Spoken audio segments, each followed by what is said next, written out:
Good afternoon, and welcome to the 2021 Indiana University Game Design Shark Tank. I'm Norbert Herber, Senior Lecturer and Director of Media Arts and Production in the Media School. Whether you're here in Franklin Hall or connected via Zoom elsewhere in the world, welcome to our Bloomington campus for what promises to be a fun and exciting event. Before we get started, on behalf of the students and faculty, we extend our sincere gratitude to Mike Gray, Andrew Behringer, and other members of the Media School tech team who have worked tirelessly behind the scenes to help with the production of this event. In addition, we're also grateful to our student collaborators, Noah Harrison from our graduate program in journalism and Eric Hunter from our school's BA film program. Their interviews will capture the broader story behind each team and their design pitch. When we designed the Bachelor of Science in Game Design, we set a number of goals for the degree. These include industry preparedness, a robust foundation in the theory and practice of game design, and a focus on teamwork. Our event today will put the tenets of our program on full display. Over the past few years, and certainly throughout this semester, our students have worked in teams to conceive, develop, test, and refine an original game for public release. Teamwork helps our students learn more about how they interact with others in a creative environment. It challenges them to identify their budding professional strengths, to collaborate with others, developing complementary skills, to face areas of weakness with humility and determination, and to persevere in the face of challenges. Teamwork, in conjunction with coursework, enables students to become T-shaped people. Someone with a broad general knowledge of game design and a specific area of expertise that they develop in disciplines such as design, programming, art, narrative, or sound. This focus on both the general and the specific helps students prepare for the professional world of game design as well as related fields in technology and media production. This afternoon, our student design teams will pitch their ideas to a panel of industry luminaries seeking an endorsement that will greenlight their game for ongoing development in future semesters. Now, to address the details of that process more specifically, I'd like to introduce my Media School colleague, Will Amy. Hi everyone, I'm a Senior Lecturer in Game Design and have worked closely with the teams that will present today. Before we get to their presentations, I'd like to highlight their journey, both what they've completed and where they're headed. After their presentations today, the faculty and our industry guests will discuss each pitch and decide which to greenlight for future development. As their capstone, the students pitching today will shepherd those games through a year and a half of further development, cementing their skills, improving their portfolio, releasing that game, and entering the industry with a level of experience unusual for graduating seniors. The teams who went through this process last year have been working hard to get their games ready for release in the spring. These 4 games, Breach of Space, Hamster Blitz, Midnight Customers, and Possession Obsession, are great examples of our students' passion and dedication. So now I'll let their work speak for itself in 4 teaser trailers highlighting the games they will be releasing in just a few months. You know the plan. Get inside the base. Undetected. Cause a little mayhem.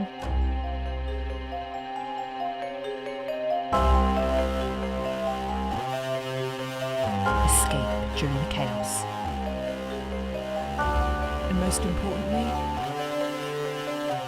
get them off our planet.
After watching those videos, I hope you're as impressed with their work as I am.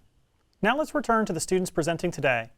They've been working on these pitches since the beginning of the semester, starting with unformed ideas and gradually building them up to a solid and professional concept. It's been a hard process, but they've made it with determination and teamwork. We have 5 pitches today, followed by question and answer sessions with our industry veterans. These questions identify potential risks and avenues for exploration, as well as evaluating them to decide which will be greenlit. Joining us today with a wide range of experience in game development are Eddie Webb, narrative designer at Pugsteady, John Dodd, senior game designer at Hidden Path Entertainment, and Paul Stefanuk, vice president and head of creative for Candy Crush Saga. Thank you so much for joining us and providing our students with the benefit of your perspectives. Without further ado, here is our first pitch.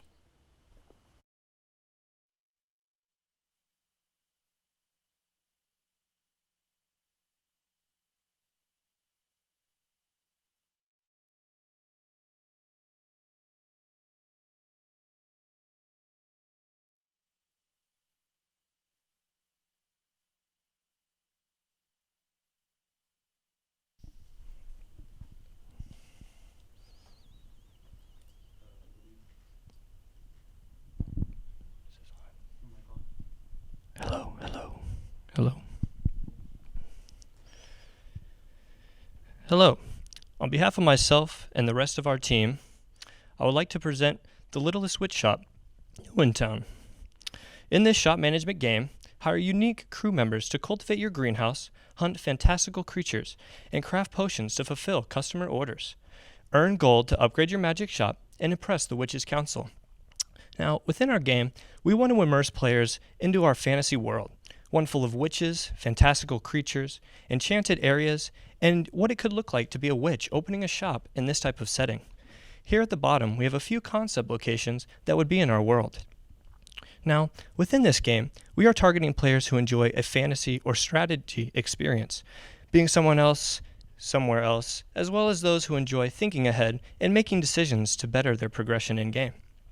We're looking to achieve this by having the player in our fantasy setting and implementing our shop and resource management mechanics. Within the shop, the player will be in total control, and upon hiring crew, it is up to them to place them accordingly to carry out actions in the game.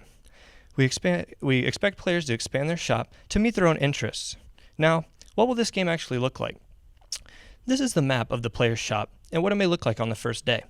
We have different rooms in our shop facilitating different mechanics, whereas the player is both receiving and fulfilling orders in the storefront, crafting items from resources in the back room, sending crew on hunting expeditions at the hunting map, and planting seeds to grow resources in the greenhouse. The dashed line here indicates the viewpoint a player will have of the map at a given time, which is more zoomed in, and they will move around the map from room to room. Now, if we take this image, let's compare it to what it may look like further in the game. As you can see, there's much more happening in this shop at this point, and the player has began upgrading their shop, purchasing both extra crafting tables and planters, as you can see. And they're sending the imp on an expedition here at the hunting map as they've unlocked it, and they've also hired a decent crew at this point, seen set around the shop at different workstations performing the in-game actions the player has decided. So how does the player actually coordinate these efforts? As indicated earlier, this view is what the player would see at a given time. The UI elements overlay the in-game map, which is all indicated here on the slide, and aside from the HUD, are all toggleable. The icons within them would all display tooltips when hovered over with the cursor, which deliver important information to the player. In this particular image, we can see the planter being clicked on, thus displaying the planting UI. This type of interaction would be the same for other clickable game objects in the map, indicated by the color change of the planter image. Now, for a quick example on planting, here we can see that our imp crew member is assigned to the planter. We would then click and drag one of the seeds, the pink icons, from our inventory and bring them into the planting UI. We would do the same for the water, and then in the plant area, it would show the player the resource that is to be grown from this combination. This demonstrates gathering resources through planting, and between planting and hunting, the player would then take all their collected resources and craft them into items, which we can see here in the inventory as the yellow icons. As the player decides which actions to perform, such as planting, they will then resolve all these actions at the end of the day by hitting the End Day button in the HUD, which will then transition to the next day. Now, in our game, we have the Witches' Council, and they will act as both the authority on the land as well as the main motivator for the player as they go through the game, as they are the ones actually allowing you to open the shop. And the player is presented with a 60-day evaluation period from them, and this is to prove whether or not their new shop should become a permanent addition in the town. Throughout the game, the player's success at the end of this evaluation is broken down into 4 different criteria: how many orders were fulfilled, the total amount of gold earned, the number of crew members hired, and how many shop upgrades they had purchased. And to kind of put this in perspective, if you look at the game Hades, we want our Witches' Council to have a similar vibe as the gods of Olympus have in Hades, but we will tailor our functionality to better suit our game. Now, what makes our game unique? Well, the player will be hiring a variety of crew members to work in their shop, and throughout the game, they will learn to use these characters' abilities to their benefit. Our turn-based structure will allow for strategic gameplay and, allow for players to play as little or as much as they would like and then come back whenever they feel free to. Our multiple council members in the Witches' Council will allow for varying gameplay, and these unique interests that the council members have will factor into the win conditions of the game. We also want there to be a cozy and friendly gameplay experience where we offer no loss condition. Whereas many players cannot lose, this doesn't mean they cannot do poorly. And it is encouraged to play multiple game sessions in order to learn the game and strategically get better over time. Now at this point, I will hand it over to Caitlin to finish the rest of the presentation. Thank you. All right, so with our main progression loop, our main core loop right here, we start off our days by the players given 3 new orders every day to choose at least one to take on. From there, they'll collect the resources needed to complete their orders, which will take up golden actions. From there, they can then craft their the orders that are on their list, again, taking up more resources and actions, but all to fulfill these orders and earn them gold. The main progression then comes with the core loop starting it all off by earning more gold. From there, you will start to see exponential growth. More gold means that you need to hire more crew, because with each crew member only allows 1 action each day. Now, with more actions available, you'll need to upgrade your shop as well to give them more workstations to work at and take more actions each day.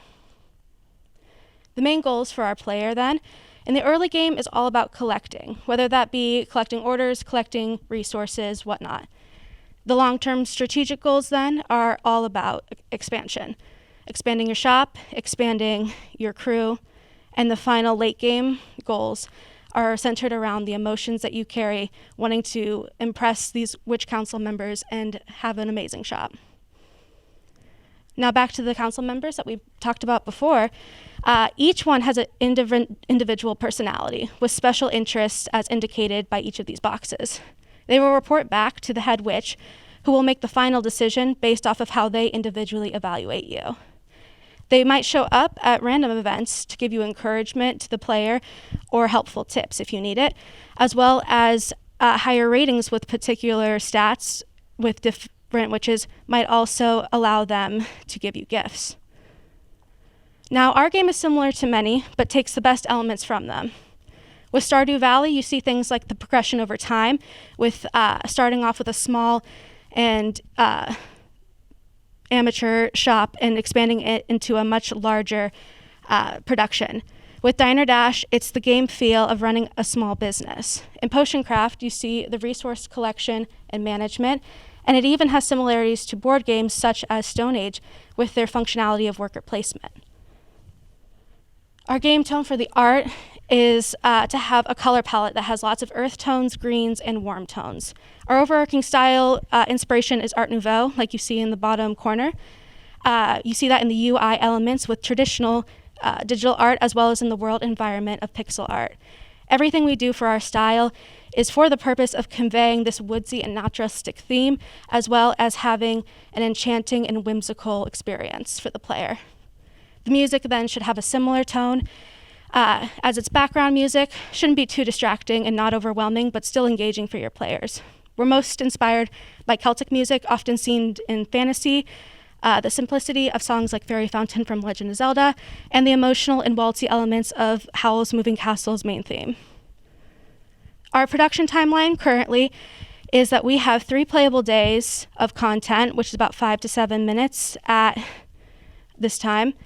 By Q2 of 2022, we'd like to have 15 playable days, which is about 20 to 30 minutes of playable content. And by Q2 of 2023, we will have the total 60 days of playtime, which is about 2 to 3 hours of content. Our production, we plan to release on PC. As we talked about just before, 60 days is a single playthrough, but we expect there to be multiple playthroughs per player, which will end up being maybe about 3 to 5 runs with the different motivations from different council members. We will also have auto-saving each day, similar to like Stardew Valley. The risk factors for our game, we have the ability, or we're worried about proper balancing for our systems, as well as guaranteeing meaningful choice, but we have that ability to accept and deny orders, and players then have to make those decisions based off of that. We're worried about content creation and the aesthetics, but we also plan to reuse certain UI elements that overlap their purpose to make that much easier for us, as well as having the main world be in pixel art to make it more simple.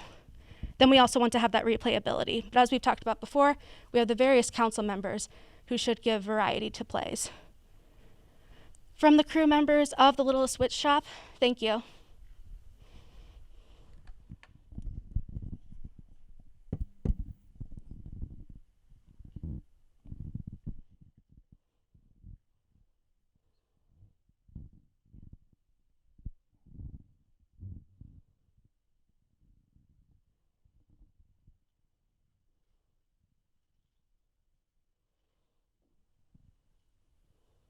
Is it our turn to talk? I'm not sure what's going on. Well, then I'll guess I'll start. What I'm seeing so far is really interesting. You definitely seem to be going for a very specific kind of cozy, casual space. For context, my background primarily is in narrative design, so naturally I'm more inclined to think about things from a narrative perspective. And one thing that I would be kind of curious about is you mentioned that the council members give you goals, and that's kind of your end game to try to please the council members. What context are you going to be giving during the course of the game besides them just appearing randomly to give people an emotional connection to want to please or even alienate very specific members? Right now, I'm not seeing exactly how that emotional connection is going to be made during the course of the game. Right, of course. So our plan then is, we started off with them being more of a general concept, but we've evolved into making them a bit more personal for the players, to give them something like that they feel like they want to work towards. So they all have their individual, stats that they care about. Those are things that will be displayed to the player. So they'll of course be able to see this as they go. And then yes, we do expect to have these random events, moments where they will appear to the player with a portrait and a dialogue interaction. So the player will not know them deeply, I wouldn't say. Our narrative isn't as important as other games, but you get those moments in the game to meet them, talk to them, and kind of understand who it is you like the most and who you want to work with.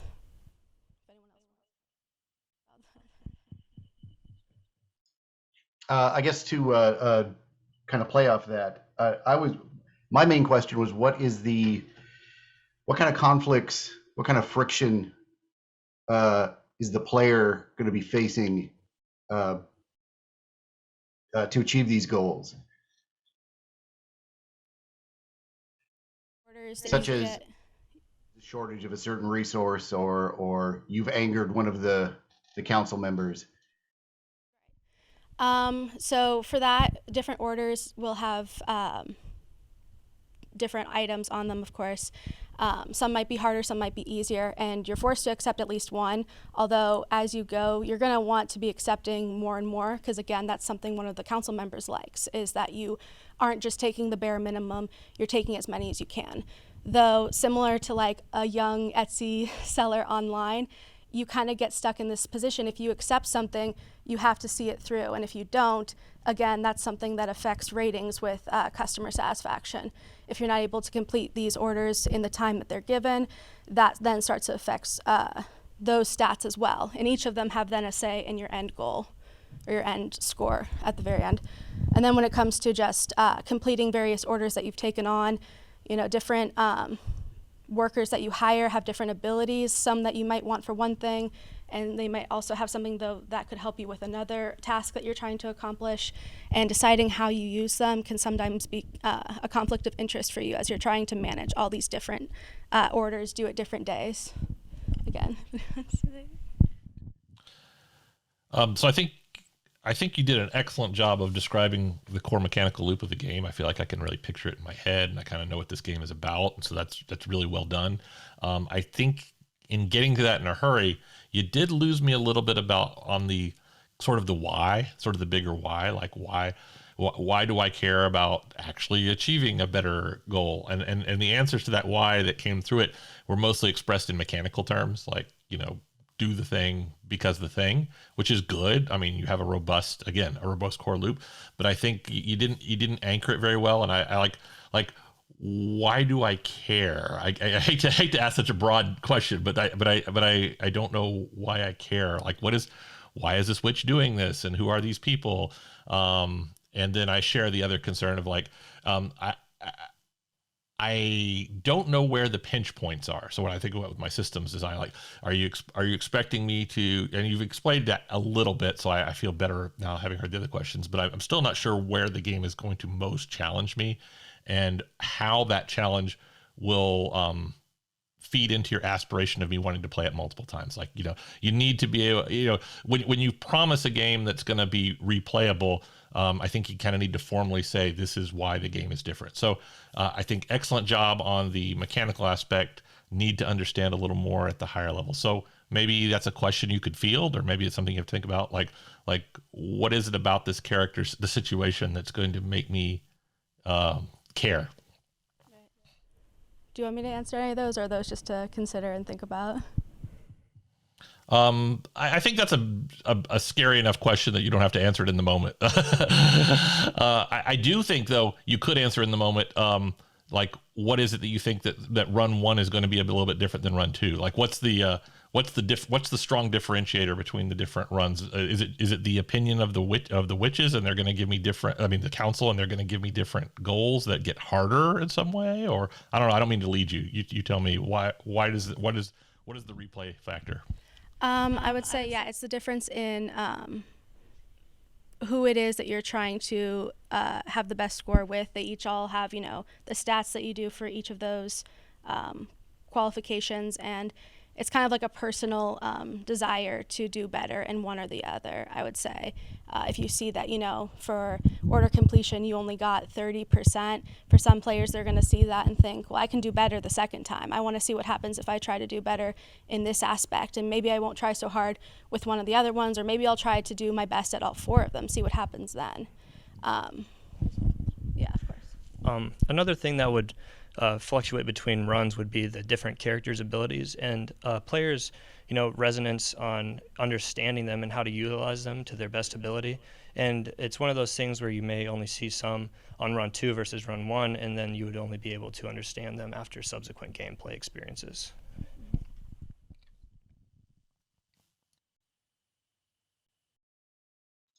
Along those lines, how do the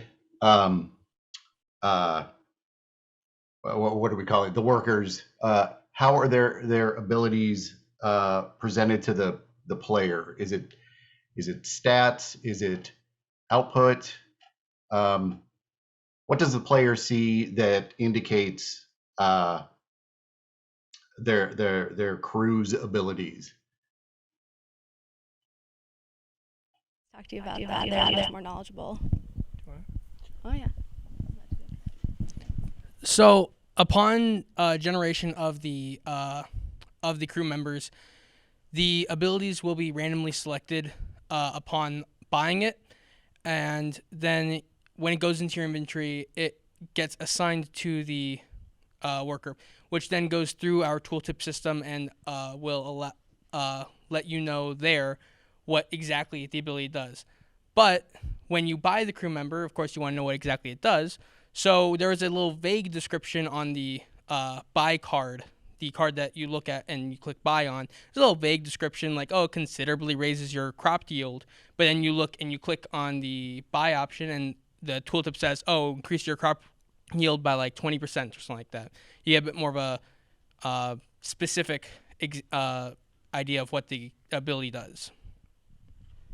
Yes, and I'm not sure if we expressed this well enough in our presentation, but then there is also the complications of you can hire these crew members to work for you, but you only get them for a certain amount of time. So they aren't people that you'll have all the time. So that also creates the conflict of rehiring all the time, trying to find new abilities that will help you. Maybe some of them will help you early on in the game, and others will help you later. And you don't want to have all these people clouding up your crew member slots with abilities that you no longer want. Yeah, I actually did anticipate where I was going to go because worker placement games, rotating through workers is kind of a key point of the design. But it does lead kind of to another question, is that if you are randomizing these at some point, is the intent that you are seeing completely new workers every single time and you're just kind of doing a sweatshop style of churning through workers, which is one metaphor that maybe could be fun to explore, versus another one where it's if you like more of a chisel thing, it's just kind of a community of characters that are going to cycle through, and maybe someone comes back in a later day that actually has increased their skills or decreased their skills because they're burned out or whatever. What's the intent? Is this a small community of people you see faces over and over again, or completely random all the time? I would say that we're having a community where it's basically like a pool of characters that are, working for us for a period of time, then leaving after we've hired them for, and then they will be kind of coming back at some point later in the game. But the pool of players that are available at a given time in the shop to actually purchase them with their ability is limited to a certain number at a given time. So that way you only have X number of options, say 3 at a given time to hire from. So then, as time passes and you need to hire more people over time, those slots from being hired to the, selection of 3 will then continuously be refilled with somebody new from the ability pool as well as the character pool. So it all will be fluctuating as time passes in the game. It's a bit more like an artist studio where there's a certain number of residencies you fill in as time goes by. Okay, thank you.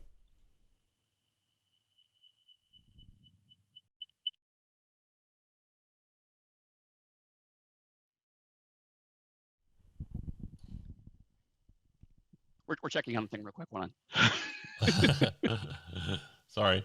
I don't actually have any other questions. I think the team has done a great job of having me picture the game, and some of the things I'm wondering about are probably higher level motivations. And I think you've done a good job of answering most of my questions.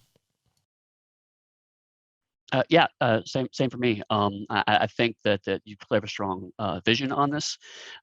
It's just, as you move forward, definitely kind of take into account Paul's very distinct point of why should I care, making sure that's something that's in the front as you go through each step of this process. Right. Thanks so much.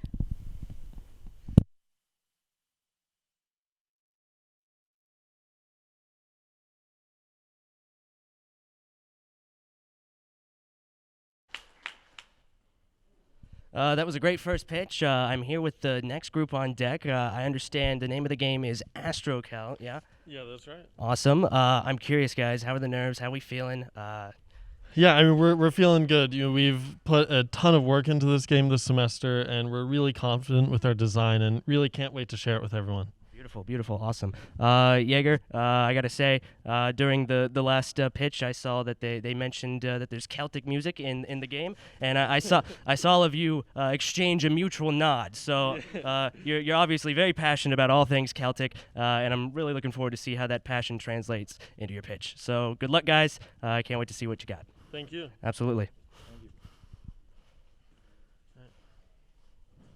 Thank you.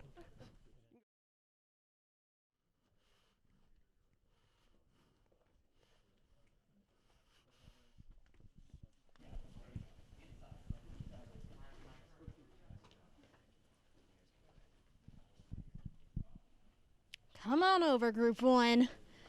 How are you feeling? That was fantastic. How do you guys think it went? In one word, great. Definitely a little nervous. I feel like it was a lot of built-up anxiety, but going first has its advantages. Yeah, I mean, It was awesome. I don't know anything, but I thought it was great. What was your favorite part of the process? I know this was really long. What are you guys most proud of? The sleepless nights.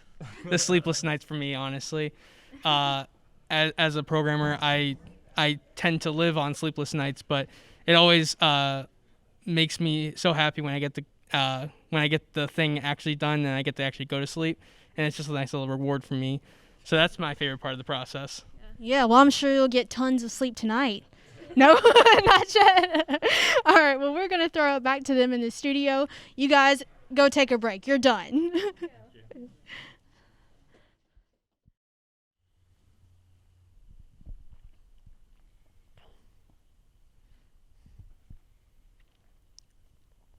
Hi, my name is Nicholas Yeager. I'm the producer for Astrocelt. Here with me is Elliot, one of our designers, Josh, one of our programmers, Zixi Liu, who is our sound designer, and Marceline, our artist. Presenting with me today is Caden, another one of our designers. So, what is Astrocelt?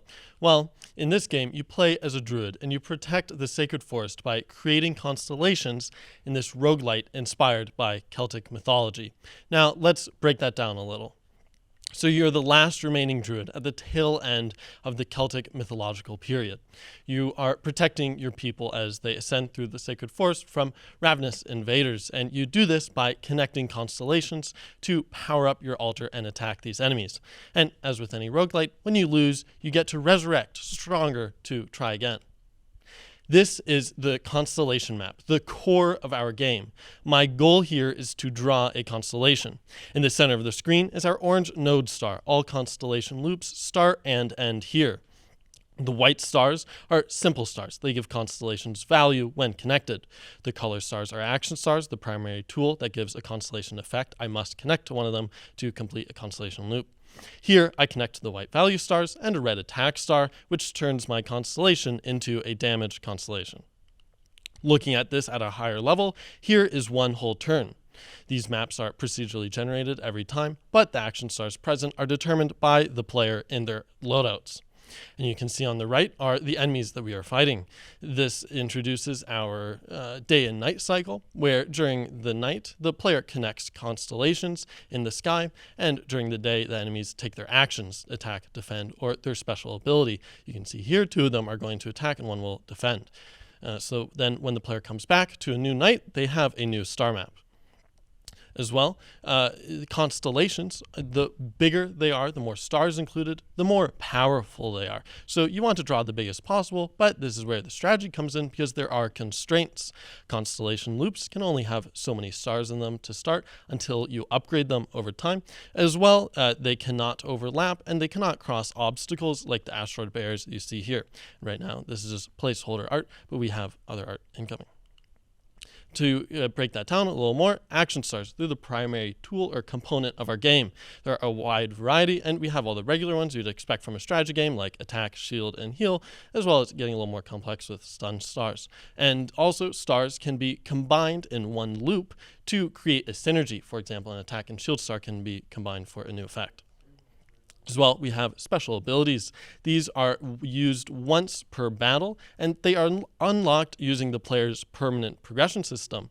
So the players can have these across their runs, which allows the player to get more powerful over time. This is also where we bring in real constellations like the Great Wain, which we know as the Big Dipper. As well, enemies, the player faces 1 to 3 per battle, and they're all brought from real Celtic mythology, which you can see too here, like the Wicked Nuckelavee there in the top right.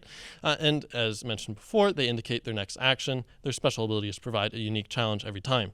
As well, obstacles, they provide a natural difficulty progression, which is also where enemies can add some difficulty because they can introduce obstacles like, for example, a smoke cloud from their fires that might obscure part of the map. Here is Caden to talk more about some of the design. So how we break this down as a loop is you will be starting and ending at the constellation node, and when you come back, you are going to create a constellation. This will use up stars that you have at your disposal, as well. You could possibly bring back health that you have lost or damage enemies. Then when you end your turn, if you're being targeted by an attack, you will lose health from the enemy. Now, altars act as our star loadout mechanic. Players can arrange stars within the grid, and altars will be upgraded with modifiers that the player can invest in.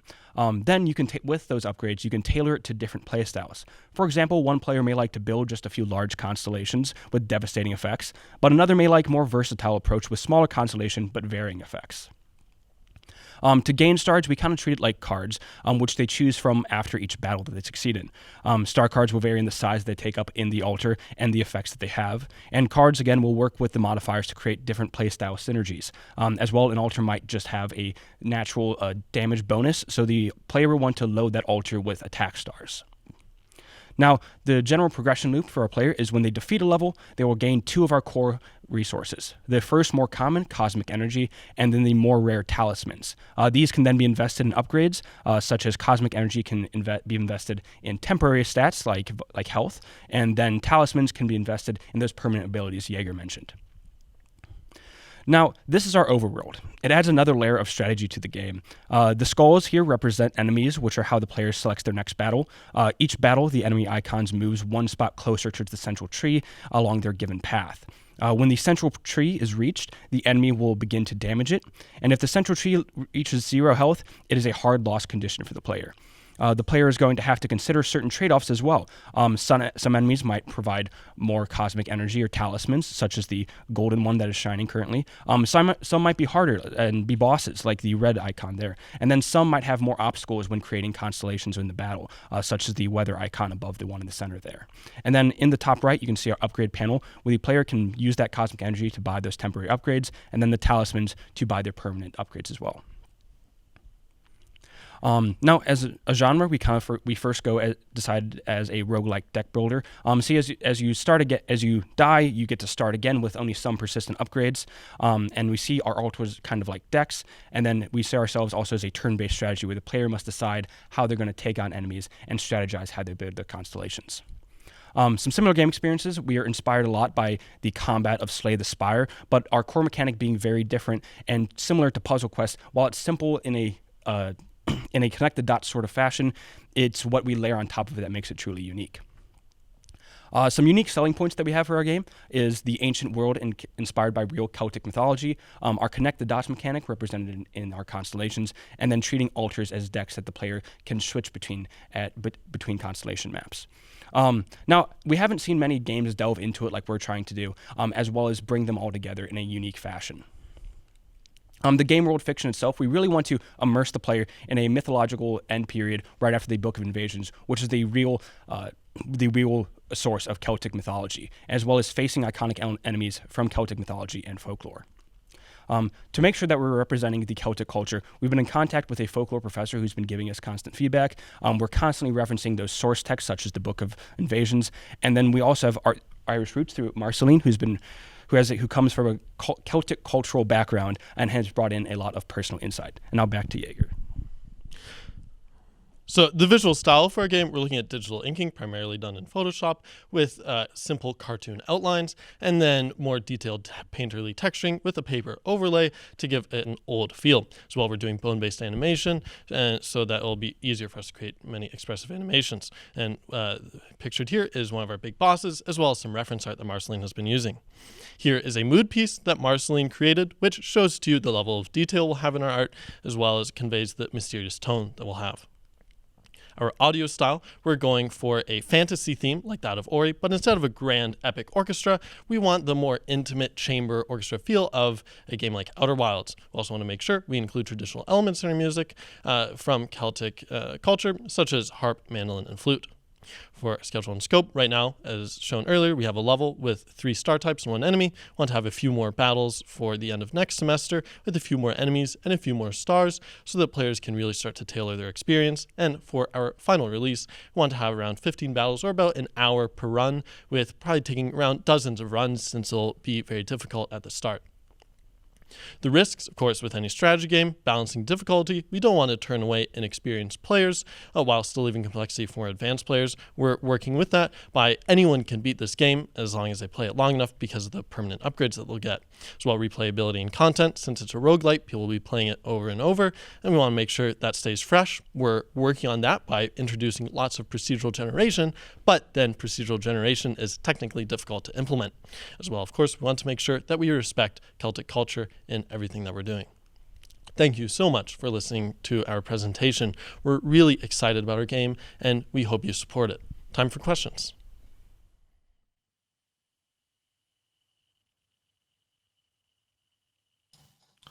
Well, I'll volunteer to go first. Really great presentation again. Really liked how you anchored it in some strong aspirations. Felt like I really understood the game. I am interested in, as a puzzle game, and as somebody who works on puzzle type games, I'm interested in how you see the actual challenge. Every time I trace a constellation, what actually makes that more or less difficult or more or less rewarding? One trace between this trace and the next trace and the next trace, right? How is it? Because that's going to be a thing that I'm going to do, thousands, if not tens of thousands of times, right? So what clever aspect or what point of challenge is going to make that something I can do that many times? Yeah, so that's a great question and something that we've been talking about and dealing with this whole semester. We start off pretty simple with just having a pretty open map, and even in the demonstration that we showed earlier, I didn't draw it as well as I could have, because when I drew one constellation, I accidentally blocked myself off from one of the other action stars. So with the constraints that we have, we do feel like that brings in some challenge, but once players get used to that, that's when we start introducing more of those obstacles that we mentioned earlier, which increase the difficulty progression over time, as well as some enemies which may affect the map. Some things we have designed for that would be like the smoke clouds we mentioned, which could obscure part of the map, or enemies that might then use the map themselves as well. There's a boss that we have designed for that.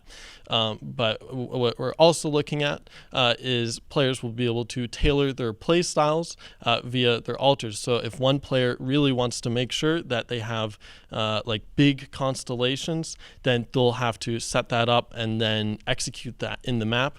Or if they want to have a bunch of little constellations, that changing strategy should, at least we think, bring in enough variety in gameplay.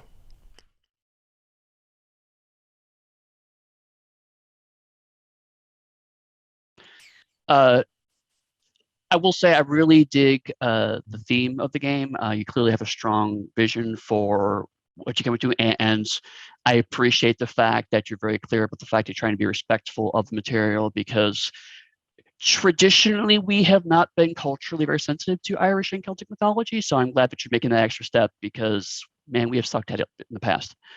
But one thing I'm feeling a little divorced on, because you have this kind of sweeping metaphor of the constellations and the sky and kind of the natural components of it, and then these invading people, there's kind of a disconnect. Can you help me understand in the structure of the game, what is actually happening when I connect these constellations together, and how that impacts the people that are attacking me? What is the story behind the game I'm doing and the result I'm getting? Yeah, thank you so much for that question. That was actually one of the first questions that Will, our professor, asked us. What you're doing there is that you're using the druids, the Celtic druids, looked up at the sky for to make predictions and for interpretations. And so we're kind of adapting that into, you're using that to power up your sacred sites and your sacred altar, to then basically create a pretty simple magical blast to the enemies. And so when you power up your altar, it'll produce these different effects. It's something that we're adding on a little bit on top of the Celtic culture, but we're balancing that by trying to take directly just about everything else from the Celtic texts.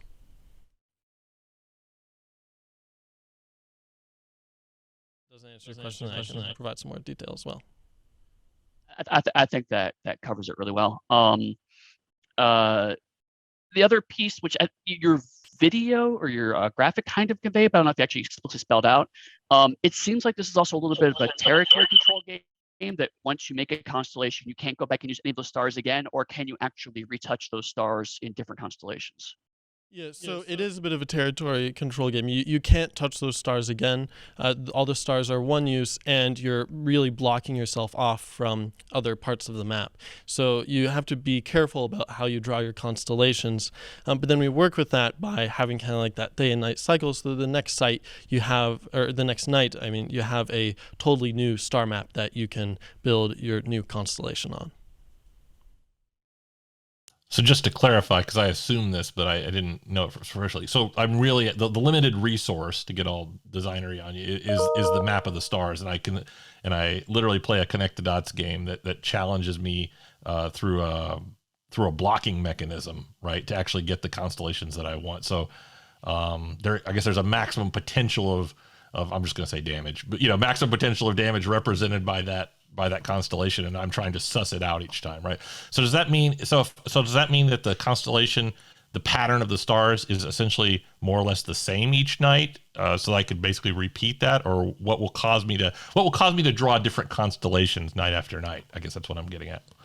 Yeah, so night after night, since our maps will be procedurally generated, you won't be able to draw the exact same shape of a constellation, as well as with that having different obstacles in there that might obstruct part of the map or obstruct how the player can draw their constellation.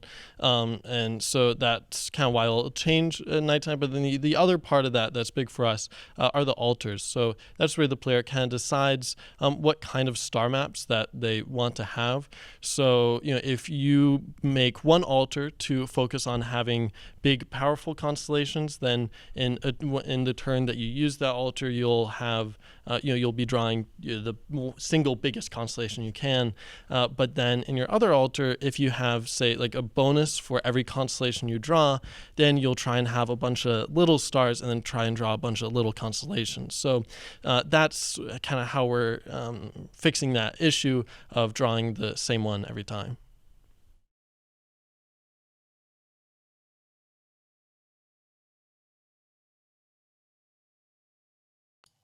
I have more questions, but John, you haven't said anything yet, so I'm going to defer to you. Thank you. With the and this is minor, and this can be covered in the fiction of the world. If the stars are randomly generated every night cycle, how does that fit in the concept of a night sky? I could see where like a seasonal change reveals and hides stars over time. From a gameplay standpoint, that's great. I have a new canvas to work with, but fictionally, I would need to know. I'd get hung up as a player why the night sky is new every night. And again, this is just the narrative. This is the conceit. It would maybe need to be explained. Yeah, so that's another question that we kind of thought about and dealt with earlier in the semester. You're not looking at the entire night sky, but really like a small portion of the sky. So in the next night, when you look at the new portion, that's why you have the new stars. And kind of how we want to incorporate this into our fiction is we've come up with a way to, in the future, save the constellations. So at the end of a run, you can see all the basically the star maps that you drew, since they're all patches of the sky, assembled into one big sky, and we feel like that will be a great payoff for the player. Great. That had been my next question. Retaining those creations you made instead of just dismissing them after a round or so. So that's great. Thank you.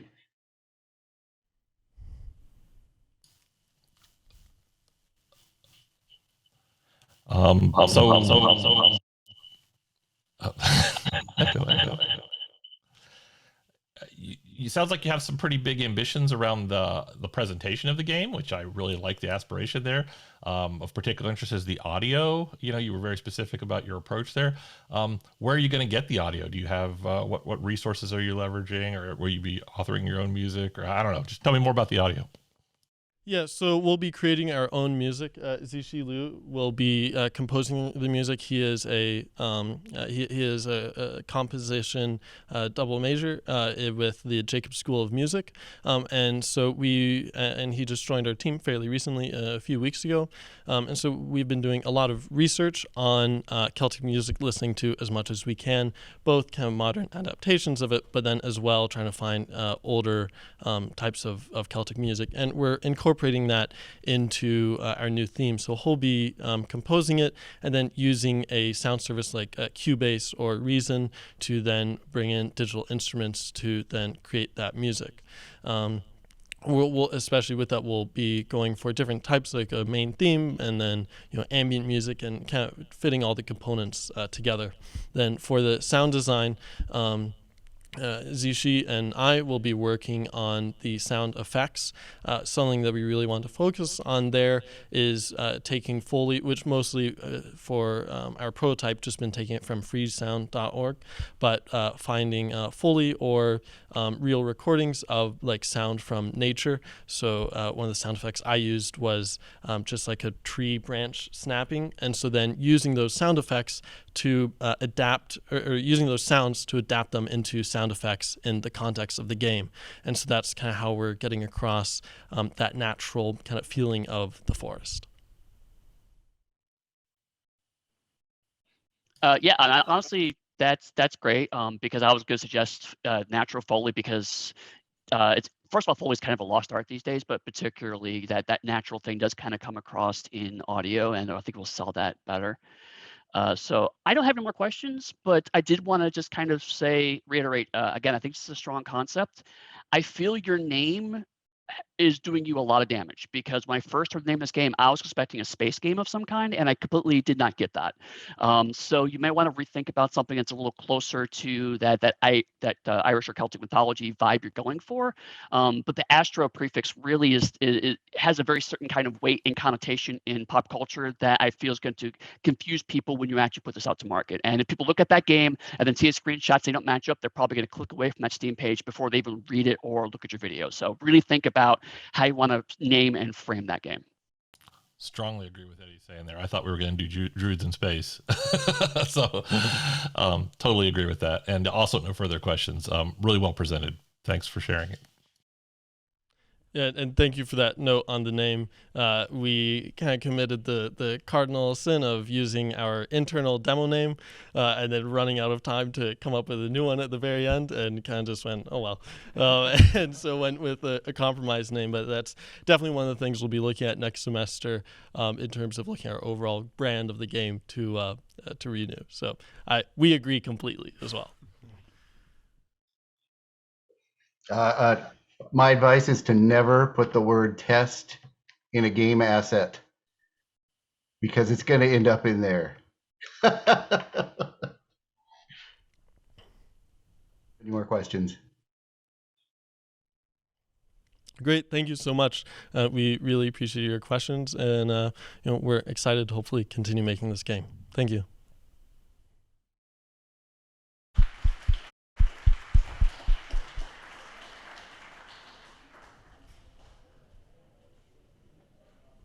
Another great pitch from that group. I'm here with Madness Hunters. I understand that this is a hack and slash game, which is a new concept that I've learned, and I think that's really cool. If two verbs were ever to get married, it'd be those two. So I think this is a very cool concept. I'm curious, how are the nerves? How are we feeling? Thoughts? Right, so my biggest hope for this is just that the quality of our teamwork will shine through it. We've prepped across the entire course of the semester for this, and I'm just hoping for a good presentation. Absolutely. That was a beautiful spiel. You're going to do the same out there. I'm really looking forward to what you guys bring to the table. You guys are obviously very passionate about your work, very knowledgeable in the field, and I'm really looking forward to what you guys talk about out there. So any other thoughts before we head out there? No, I think we're ready. Beautiful. You guys got it. Let's go. Awesome. Sweet.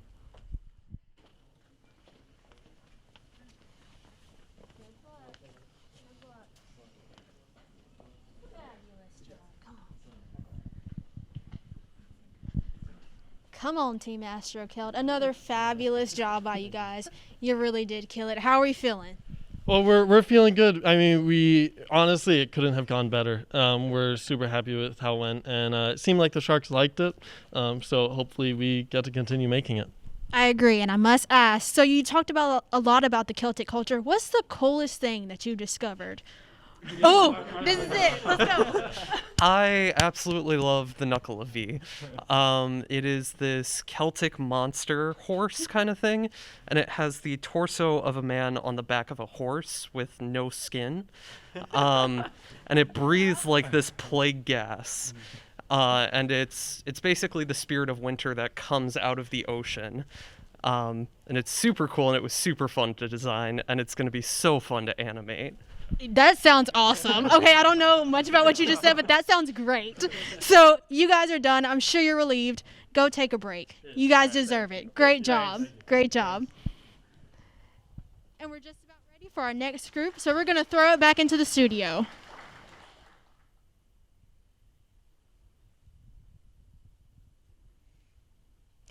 Greetings, everybody, and welcome to Madness Hunters.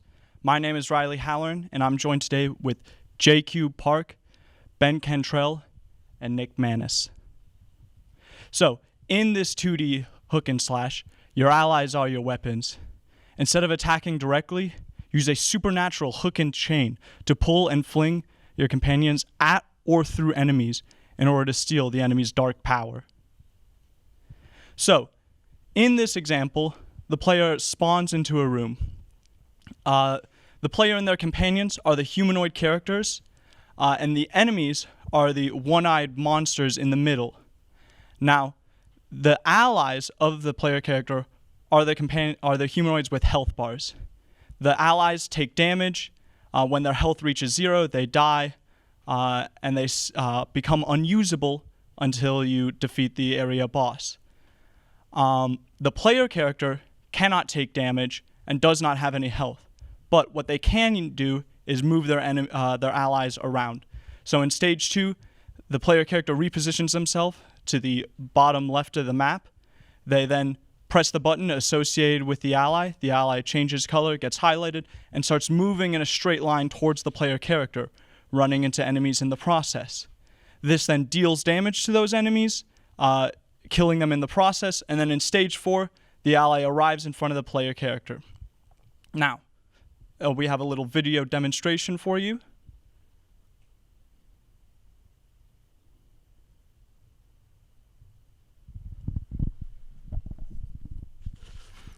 Right. So as far as the audience goes for the game, we're appealing to fans who are interested in games with dark tones and high-speed gameplay that also maintains a healthy challenge, such as The Binding of Isaac, but also games that include multiple allies, such as Castle Crashers. Within the experience, this is in part informed by the narrative, wherein this world, dark ancient forces are overtaking the world with godlike power, power that you as the player want for yourself. All these notions of power sort of leads us into this fantasy of empowerment throughout the game as a whole, giving the player gradual strength up until the point where they reach the level of these dark ancient forces. The whole game takes place in an occult era between late 19th and early 20th century, and everything is thematically sounding of both gothic and exhilarating tones throughout the whole game. As far as the style goes, it's a 2D top-down point of view with a stylized side view similar to that of Isaac. A dark fantasy theme permeates the entire game, as well as strange twisted enemies that, to mitigate their unpredictable nature, all have their own telegraphed attacks, as shown in the right here.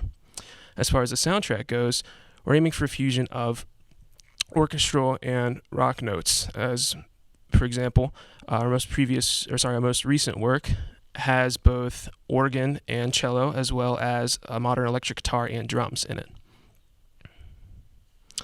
Now, as you can see here, this is some of our art. In the bottom right, we have several various enemies and their sort of twisted natures at their resurrected, severed limbs. We have our player character on the left, we have our explosives ally in the middle, and we have an electric stunning ally on the right here. Now, all of our allies within their costume design come in tandem with their weaponry and their abilities as well. For example, on the right here, it's inspired by figures such as Nikola Tesla, various Tesla coils on his back, and electricity permeating the entire character. And then for the ally in the middle, the explosives ally, the miner jacket is similar to that of this time period, as well as the bombshell helmet that he wears and the fire on his mustache. Now I'd like to hand it off to Riley again for the controls. So right now we're currently targeting the PC market. That is PC with a controller recommendation in mind. Now that doesn't mean you can't play it on a mouse and keyboard, you certainly can. But with the controller, we want to map the up to 4 allies the player can get during a run to the 4 face buttons of the controller, A, X, Y, and B. By doing this, we want to give control to the player so that even when the game is complicated and there's a lot of stuff going on the screen, they can still always control their allies by just pressing a button and bringing them towards the player. So moving on to our core loop. The player starts by entering a room. They look around and figure out where their allies are, where the enemies are, and where they are positioned. Then they move themselves to an area they want to pull an ally towards. They press the button associated with that ally. The ally gets brought towards them, and then they either hit enemies along the way and or drag the ally to a safe area where they aren't going to be targeted. This process then repeats where you evaluate, reposition, and then hook up until the room gets cleared. Once the room is cleared, all allies that are still alive, they get their health refilled, and you move on to the next room. So we're currently expecting runs to take 20 to 30 minutes, though that it can be shorter in the, earlier on as the player is learning and playing through earlier areas and dying a lot. In run, the player gets additional allies by beating bosses. Every boss they beat adds an ally into their party. There are four total areas with 4 bosses at the end of them. The final boss you challenge, and once you beat the game. Allies get upgrades that you can find in various shops. These shops appear pseudo-randomly within an area, and the player can spend their currency dusk shards that they get from defeating enemies and bosses at the shop. There's a little bit of push and pull where there are cheaper options that the player can buy, which then they can use to defeat the area boss and hopefully get a new ally. Or they can try to save it all, beat the boss, and then use the accumulated currency to purchase more powerful upgrades that they can then use to defeat the entire run. So outside of runs, the player gets more permanent upgrades. So every new ally that they get from defeating a boss gets added into their ally pool that they can then use to start off a run with. The player always gets to choose what ally they start off with. That way they can either experiment and try out different ally combinations, or they can stick with one ally and try to build a composition specifically around them to hone their gameplay. We're also intending on dishing out different hook abilities throughout the game. So after beating the 3rd area boss, the player gets a universal push that pushes all their allies away by pressing the trigger button. Passing on to JQ. Right, so here we have our slide describing a couple of different allies. Every one of them has their own basic, simple AI run, auto attack, or ability that hits within their range on enemies or possibly allies, depending on what their ability is nearby them. They also each come with their own unique pulling ability. On the right here, we have a couple of our different named allies, such as Lance with the Impale ability, Watts with the Sun ability, or Sanger with a Heal ability. All of those activating upon being pulled by the player. Now, on top of this, later on, players will be able to unlock different combination abilities ran between pairs of allies that, when you pull them at the same time, will activate. For example, you could pull Dynamo, the Explosion ally, as well as Toman, the Slice ally, and the explosion from Dynamo will send Toman spinning and slicing around the entire room, like a sort of lethal Beyblade. Now, as far as the different enemies go, the designs of them, as well as their abilities and combat potential, are tied to the various areas they inhabit. For example, if you're within an area that has falling rocks inside of it, then there might be an enemy in there, a tunneler, wherein these rocks won't be able to affect that tunneler because they're able to go underground and avoid that hazard, but still attack the player character. Now this brings us into our different area types. All of these include their own unique mechanical twist to the primary pulling mechanic, but don't inherently change that same nature of it, where you're still pulling allies, but different hazards may block this, inhibit it, or change it in some way. As I said earlier, the enemies change accordingly with the different areas. We have a couple examples on the right here, as far as the starting area being the forest, where there's no twist to it, and then possibly the swamps, where the player's hook might go slower, have a longer cooldown on it, and overall movement will be slowed by a certain amount. The ice caves, wherein reduced friction will send both allies and the player sliding and slipping around the entire room, and then the cliffs, wherein falling rocks, as I mentioned earlier, will possibly hit the player. But you might have those enemies that change accordingly with the area that avoid this hazard. The different bosses for each of these various areas will test the player's mastery with the arena, bringing in the earlier introduced mechanic repeatedly throughout the battle. As far as our scope goes, currently we have 3 rooms completed, 2 allies, 2 enemy types, and 1 area hazard. But for the finished game, we aim to have 4 areas completed with 8 different allies, 16 different enemy types, and 4 bosses. And that concludes this. Thank you for watching, and questions? I have quite a lot. But I'm gonna start by saying, as someone who's worked on properties like Vampire the Masquerade and Old School Punk, I really dig the Gothic/DIY vibe this thing has. It's definitely in my sweet spot. So I'm really excited about this. But some things have really kind of already popping up in my head, and one is you specifically mentioned that you're kind of saying this in a kind of pseudo-Gothic late 19th century aesthetic, which is great. You know, the kind of whole mystic power vibe makes sense.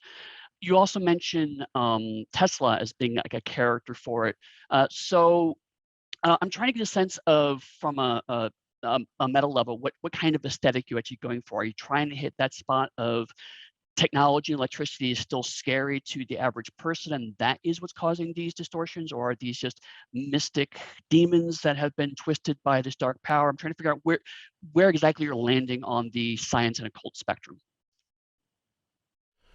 Right. So the intention with it, as far as the Tesla nature of that ally goes, was a way to demonstrate that the ally does have different electric potential with it without it crossing too far into fantasy, mage elements of it.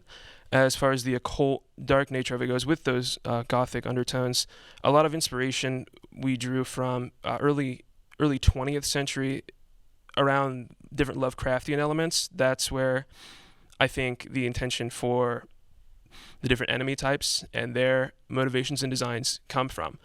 But we wanted to center it in an era wherein weaponry is still, you have some basic firearms here and there, but still not crossing too far into the modern area. No sort of machine gun style, weaponry was really desired for it, but still maintaining that, as you mentioned earlier, these sort of different Gothic elements.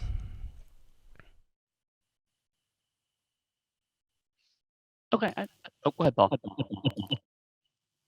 Oh, something's going wrong. So you showed the gameplay briefly. I didn't come away with a strong sense of exactly sort of the way it feels, and sort of, in an action game, kinesthetics are everything.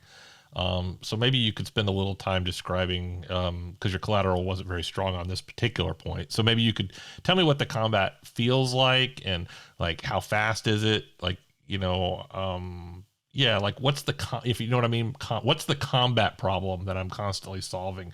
Like, I get the mechanical elements, but I don't actually come away with a strong sense of how it feels to play it. So maybe you could help me with that a little. So if I'm understanding your question correctly, it's sort of what's the problem the player is constantly trying to solve, and what's that difficulty that comes with it within action, correct? Like if you've ever played like Robotron, you're crowded and it's frenetic and it's a bullet hell situation. If you play Wizard of War, it's more strategic and more positional, and there's a pacing and a feel and a dynamic of the situation. So I guess I'll ask it more like this: like, just what do you, when you play this game in your mind, like, what does it feel like to play it? And you know, are you crowded, or are you thinking up here, or are you thinking with your thumbs? You know, like what does it feel like to play this game? Right. So we wanted to have it not cross too far into the bullet hell area of things, but stay a little bit past a roguelike. Right. The notions of it are very, very frantic, and at times having to think more with your thumbs. When the allies die, that's game over for the player. You know, and because of that, they're constantly pulling and repositioning different allies throughout the room to try to, at times, just stay alive for the time being before they can think and try to devise a cohesive strategy of, okay, you know, I need to clear this room, but right now the biggest thing is 3 of my allies are on low health. I need to get them all within range of the healing ally, for instance, before I can continue trying to kill enemies in the room. So for that moment, they're trying to think of a quick process and how to do this, but within the gameplay, they're sprinting around, pulling allies left and right to get them out of the path of different enemy attacks. To sort of adjust for this and accommodate for this frantic, chaotic nature of it, that's where the telegraphed attacks come in.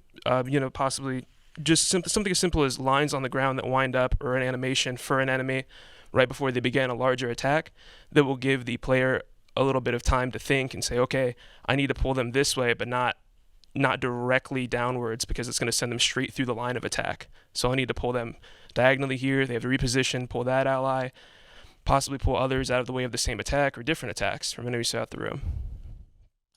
Are there any games that you'd compare this to in this way? Like you mentioned some games that, you know, the progression component had some inspiration from. What other games could, if I like this combat in this game, then I'll like your game? Do you have any examples? I think that the game as a whole is taking sort of a unique twist, in the sense of the player character themselves is not, you know, is not the one actually combating these enemies. They're primarily just trying to keep allies alive at the time. In a way, keeping these allies alive and making sure, okay, I need to get past this area, but I can't have this ally die. I can't have my healing ally die here. Some of those inspirations were drawn from games like Darkest Dungeon. Not the same level of difficulty per se, but that same notion of, okay, I need to get past and kill this enemy, but if I don't have my healing character do this, my stun character do this, and my other ranged ally, possibly the gun ally, move into a certain spot, all of them are going to die in one fell swoop. So in a sense, it's a management game while also keeping some roguelike and hack and slash elements core to it.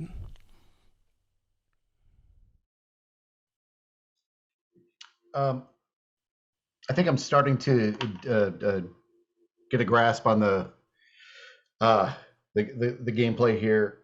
My question had been, what is the speed of an ally's movement? Am I commanding them to move over time?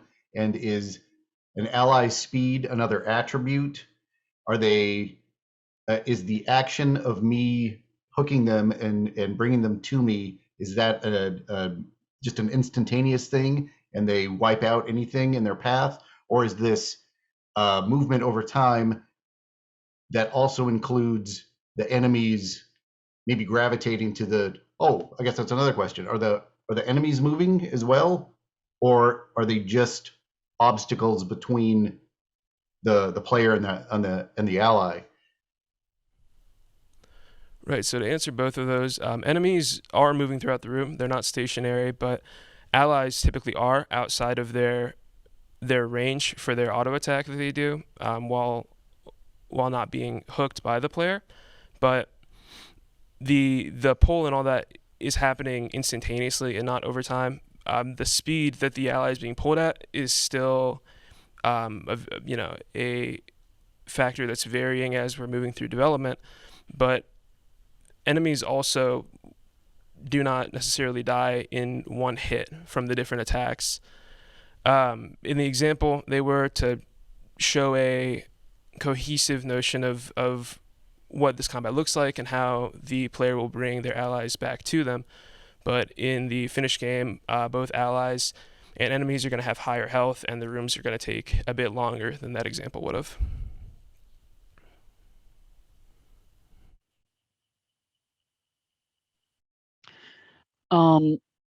When you showed off some of the initial kind of art assets, again, the aesthetic actually I kind of quite dug, but it was a common mistake I see in games like this is that they equate thematic dark with literal darkness, and so everything is black and gray and dark brown, and it becomes really hard to see what's going on and differentiate between characters. So do you have a plan on how you're going to resolve that going forward? The plan going forward was to change both the background art to accommodate for that, different areas having, lighter colors to them to, again, yes, the art is quite dark in nature. I think that for future allies, some of them will have lighter designs to them, right, to mitigate how actually dark some of the ally designs are, right, and then keep it still thematically dark to a degree. But the art is still tentative in the coloring of it, right? We still want to maintain that notion that allies and their costume design is heavily based upon the weaponry or ability they're using, but the biggest thing that we're working on right now, as far as when we're designing more allies and moving forward, is to, as you said, differentiate between thematic dark and literal dark for the color palette. Excellent. And that kind of leads to my closing thoughts. I have no more questions, but kind of a thought to kind of roll with this is that actually, to a degree, similar to my concern with the last presentation, your name is not doing you any disservice for slightly different reasons. The hunter part I get, that seems to make sense. You're hunting down monsters and dealing with them. That resonates with me. A, I don't see where the madness necessarily plays in, and B, it's increasingly becoming considered to be correctly an ableist term. So I think that it's also setting you in the back foot of having to overcome why that particular term is being used. If you're hunting for dusk, as dusk is the currency you're looking for, it seems like dusk hunters would be something like a stronger contender for an actual title, because it tells you what you're actually doing in the game and sidesteps the potential implicit ableism of your title. So think about kind of what that title looks like and what the weight it's bringing to it. Because again, like I said in the last presentation, a lot of people, when you're trying to find your game in the App Store or on Steam, they're going to look at the name, they're going to look at a screenshot, and they're going to move on. So make sure that your name's really singing and absolutely selling the experience you want. Yeah, thank you for that. That is, to be candid, the title is something that we are currently considering new different options for. It didn't really occur to us, and this is an oversight on the behalf of both design and titling for the game. The madness was an ableist term. It was in no way the intention. It was really just sort of an idea that we had for it. But looking more into how it is becoming an increasingly ableist term and how that could definitely devalue and overall diminish our game, that's not something that we want to continue with as far as the title goes. Only bring it up. I did not bring it up to make you feel bad about it. I didn't bring it up to make you feel upset. It's more as a disabled person, it's something I'm keenly aware of and something that I do bring to other teams as a disability consultant. So I want to make sure that you aren't going into this blind and getting surprised by that reaction. So this is the best time to think about exactly what that branding is going to look like. Right. Thank you. It's solely appreciation that we feel for that comment and for that suggestion. So I think, I can see a lot of enthusiasm. Once again, I feel like I'm seeing a presentation where a team that kind of that absolutely kind of knows the game they want to make. I think, to communicate the action, again, it's, if what you're selling me is action, I think you do need to spend effort to a little more effort to show me what the action's going to be like, because again, as Eddie correctly points out, in the Steam store, you don't get the chance to answer questions. So you have an advantage with us. We get clarifying questions, but I think if you focus on communicating the intended, again, I think the magic word here is kinesthetic experience. I think the rest of it is pretty strong. Yeah, thank you. We definitely want to begin emphasizing more and more on these, as you said, kinetic, physicsy, hodgepodge actiony nature of the entire game, keeping it in this sort of hook and slash realm of it, really making the player feel like, oh, when they hook something, this is happening. You know, like this, I'm really pulling this guy towards me right now. There's really something on screen to represent that, and showing in future gameplay that actiony, enticing nature of the game is one of our big focuses.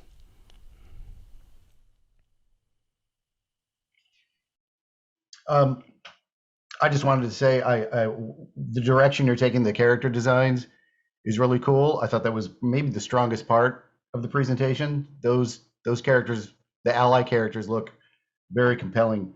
And to reiterate Eddie's point, you don't want to lose that in the settings that they're playing in.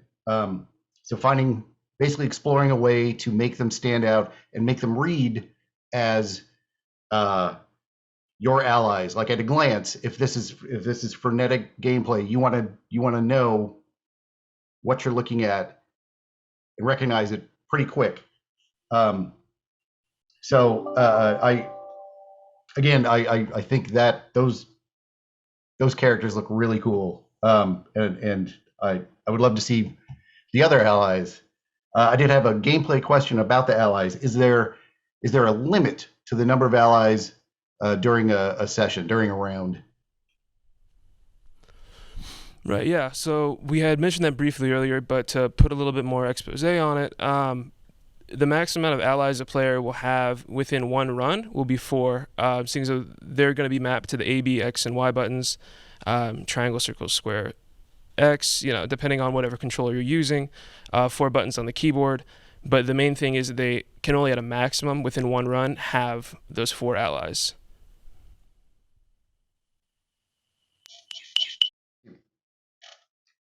I think that's it for my questions. It was a great presentation. Thank you. Yeah, thank you all so much.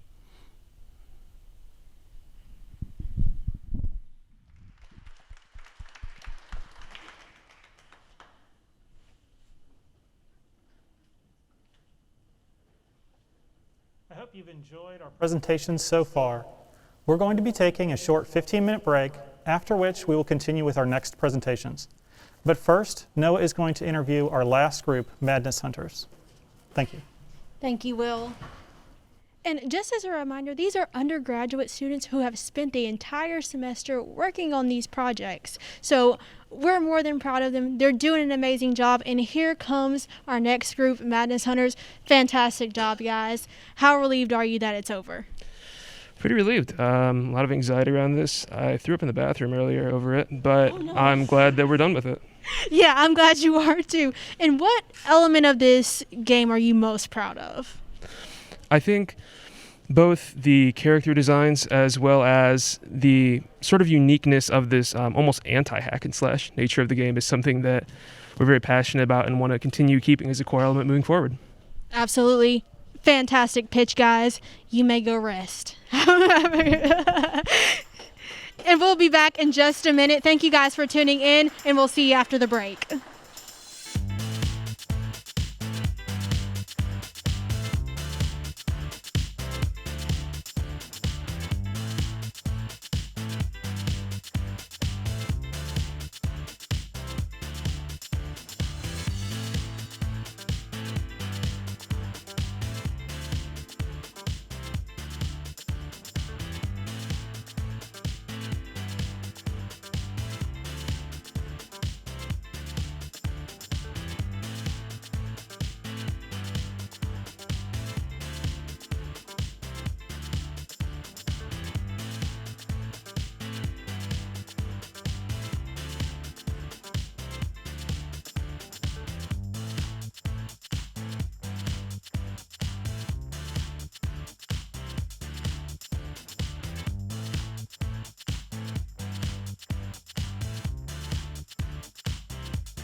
Hi everyone, welcome back. We'll now continue our presentations with the next group.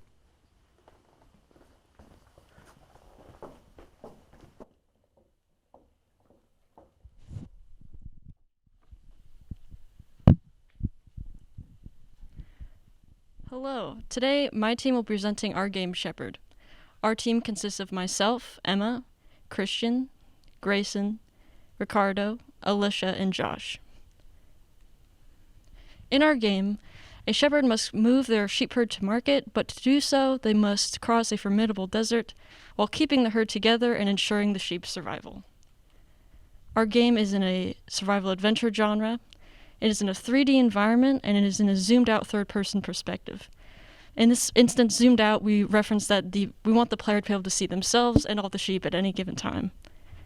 And our game's experience is heavily related to animal husbandry and the care for animals, a nomadic lifestyle and aesthetic, and this all takes place in a fantasy desert setting, where the player can see ruins and skeletons scattered throughout the environment.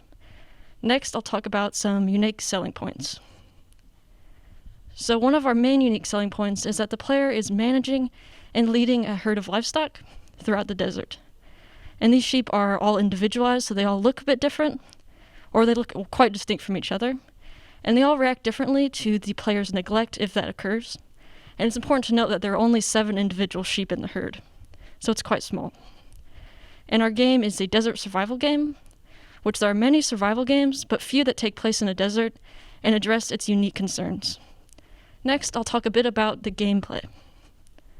In our game, the player is leading the sheep, meaning that the sheep follow directly behind the player throughout the entire game, and the player will have to keep the herd together and avoid wandering if there's neglect or if they're hungry, and the sheep will have to also avoid scattering if they get frightened by the coyote or a sandstorm. The player will also have to find food and water scattered throughout the environment, and these food and water resources become depleted, which forces the player to keep moving. And these food and water resources also replenish the sheep's stamina and health, respectively. The player must also keep the sheep safe from the coyote, which is a singular coyote that follows the player throughout the entire game. And there's a little bit more on that in a later slide. The player also has a crook, which you can see in this GIF is the staff-like object that the character is holding. And the crook gives the player 2 abilities. One, to repel the coyote when it attacks, and the other to regain sheep that have started wandering off. Lastly, the player can set up shelter, and by doing so, they are able to allow the sheep to rest and regain some stamina, and also engage in some bonding activities with the sheep.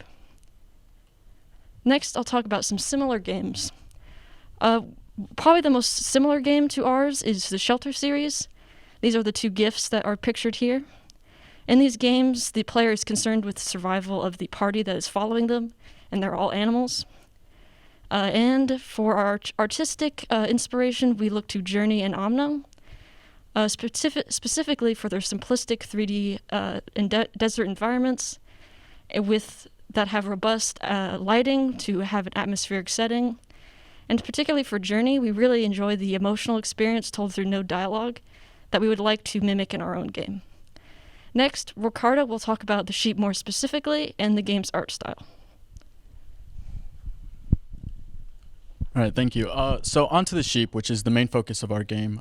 In Shepherd, we want to allow the player to form emotional connections with the sheep by interacting with them and building a friendship with them. And since the herd is made up of 7 sheep, we want to allow some of the sheep to have their own personalities and traits to differentiate them from each other. For example, here at the top of the list, we have an affectionate trait, which means this sheep will most likely stay closer to the shepherd and treat it more like a parental figure than the other sheep would. And visually, it would probably be the smallest and the youngest of the group. For the art direction of this game, like the Shelter games Emma mentioned previously before, it'll be in third person to allow players to see themselves relative to the position of the sheep behind them. The game will also be in a 3D low poly style to give it a simplistic look, along with flat and matte textures with a limited warm color palette to help create simple yet vibrant environments. We also want the UI to be relatively simplistic and easily communicate the sheep's states, whether they're hungry or thirsty. So here we have some of those pop-ups that indicate whether the sheep is either thirsty or hungry. And this is some more reference art to what our game will look like. On the left, we have game's Journey in Omno, which uses those warm colors and soft textures to really make the game feel coherent and atmospheric. And on the right, we have references to what we want our deserts to look like, varying from open deserts to more canyon-like areas with different plant life. And this is an example of a level that might be found in the world of Shepherd. This place has a variety of narrow and wide areas, allowing the player to explore freely and while maintaining them on a linear path. This map is also set up in different elevations to allow the player to feel immersed in that area. We also have some distinct landmarks where the player may decide to rest for the night and wait out the coyote, which is typically more active throughout the night. And throughout the map, food and water and natural obstacles are dispersed organically throughout the map, where the player must learn to overcome them and get through the area. Next, we have Christian telling you more about the gameplay loops.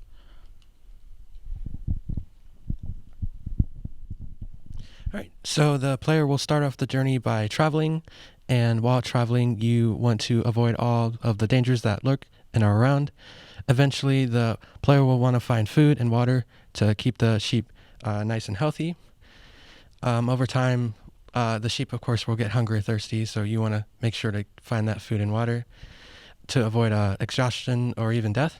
And some food and water items and areas will, of course, not be accessible to the player until they unlock a certain upgrade that comes with the crook. And eventually, the sheep could be attacked by the enemies that we have in the game and will lose health. And in order for the sheep to regain this health, of course, they need to be eating. The player in our game is providing for their village by taking these sheep to the nearest market. And along the way, of course, the player should be keeping the sheep protected and nice and healthy.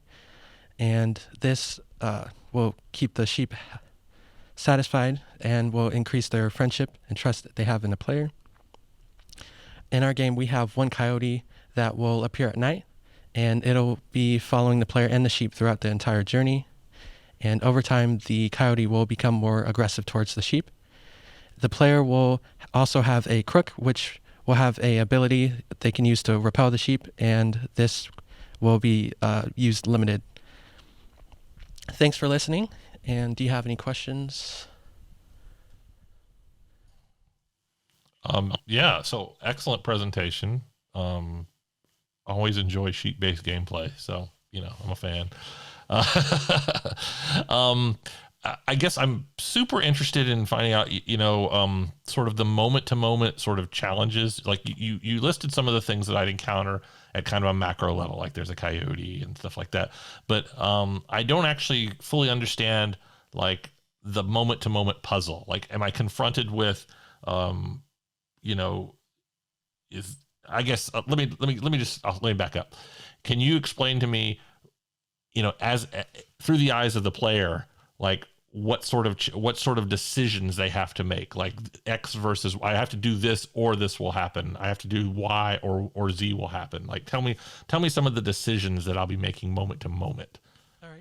So we do have enemies in our game, such as a coyote, but the main problem that the player will face will be the exhaustion and hunger and thirst that the sheep will face while on the journey, and they want to make sure to satisfy these needs so the players or the sheep will stay alive. I can also speak a little more on that. So a specific instance of that would be, for instance, the coyote attacks at night and the sheep scatter, so they all go in different directions. And the player has to pick which sheep do they want to save first, like run up to them and regain them to their following. And they will have to make the distinction, hopefully be able to save all of them, and also repel the coyote at the same time. Hopefully that answers your question. That does a good job of it. Thank you.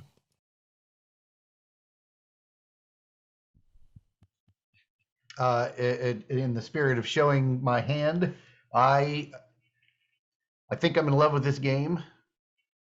It's really cool. I can see potential here. I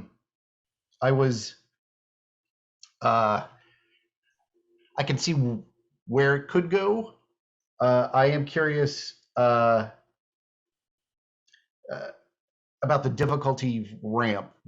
How do you foresee basically ramping up the challenges that the player is going to face throughout the game? Yes. So we have planned at the moment that there is a lower level section and a higher level section. And at the lower level section, it acts as a tutorial where the player will learn these basic skills that they need to survive the desert. And then once they get to this higher level area, this higher level in terms of elevation, they will have to test these challenges or test what they've learned to overcome these challenges. And the coyote will also each night that passes, the coyote will become more aggressive. So the player has to repel the coyote, and as the night progress, or as more nights progress, the player have to do that more often. And obviously, the longer the coyote sticks around, the more of a chance it has to hurt the sheep along those lines. And we also plan to have food and water sources gradually to become more scarce as the player goes through the game. So how is that a choice, though? I mean, if the coyote comes and attacks me, would I not always drive the coyote off? Or if I come across water, would I not always drink the water? Like, how is that a choice? I guess for the specifically the coyote example, it would be that the coyote attacks, and the player does have to go up to the coyote to repel it, but the sheep will also be scattering at the same time that is happening. So the coyote will follow the sheep, and they scatter, so they go in different directions. And the player will have to pick which sheep to gain back into their following first, or if they want to repel the coyote and then find a sheep along those lines. Hopefully that answers your question. Kind of attached to that, one piece that I'm a little fuzzy on is you mentioned that there's kind of a flock of 7.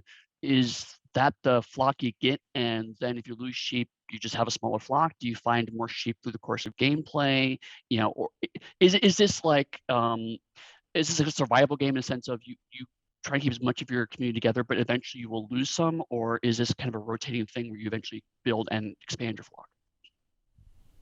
So that's a good question. So you start out with 7, and that's the max you'll ever have. And the player can lose sheep as they continue through the game. And the goal is to have the player care about these sheep. So it makes these decisions where they have to pick which sheep to save more difficult for them. I think that answers your question. I'll go ahead and kind of just roll into my comments then, because that's one thing I was actually kind of hoping to hear. Is it sounds like this is a game where you are building a bond with these creatures as you go along, and so it sounds like the game's pretty well suited towards that. I'm also really glad that a desert-based game is not looking at brown as its major palette. I was really excited to see some of the art using golds and reds, which is much more evocative of actual desert vistas as opposed to how we perceive it to be. One area to think about is, you mentioned this is a kind of a fantasy setting and that there's going to be skeletons and whatnot in the background. If you're at all interested in doing any kind of environmental storytelling of talking about what the story of this desert was before the characters come into it, consider thinking about maybe developing a world document that the players may never see, but so that way your world building is a little more consistent and connects together, so that way the players who are playing the game can start to build in their head, oh, well, every time I see this large kind of elephantine skeleton or whatever, that these creatures lived here, and then maybe later on you see a dried up watering hole where creatures maybe used to have gone before. Something like that, so that way you can have players speculate as to what could have happened here. It gives them another layer as they're doing what looks like a lot of walking in interesting spaces. Yeah, definitely. Yeah, that's something we've definitely been working on throughout our development, and considering like why these structures exist in the world. Thank you. I may have made some assumptions, but I should ask, is there a constant map, or as we progress from So one cycle is from village to market. Is there another level, another round where I am traveling through a different desert, or is the map is there map continuity? Does it evolve over time? Is it always the same path?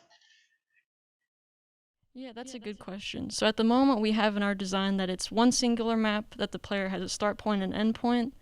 But throughout these environments, so in the map you saw kind of a larger open area. And for instance, we considered having the interesting structures that we have, such as the giant skeleton, randomly appear throughout the map in a given region to try and make it not the same every single time. Hopefully that answers your question. Yes, thank you. So I have one more existential question. It's kind of a weird question. So I'm going to invest myself in these sheep, which, by the way, I also show my hand. I love that idea. And then I'm going to hand them over at the market to be slaughtered. Is that really? I mean, that can be the message, but I'm just wondering if you've thought through that. Yeah. Oh, yeah. So that's a good question, and I don't think we got it across in our presentation that well. But at the end of the game, the player does have a decision to make to either sell the sheep as the original plan was, or to keep going with their sheep in their adventure, and in turn kind of forget about their caring for their village. But we plan to have that choice at the end for the player to kind of fully commit to caring for the sheep and kind of a last-ditch effort to take care of them and stuff like that. Well done. Well done. Then my last question, and then do I get to name the sheep, or do they come pre-named? That they have names that are given to them, but that the player can change them as well.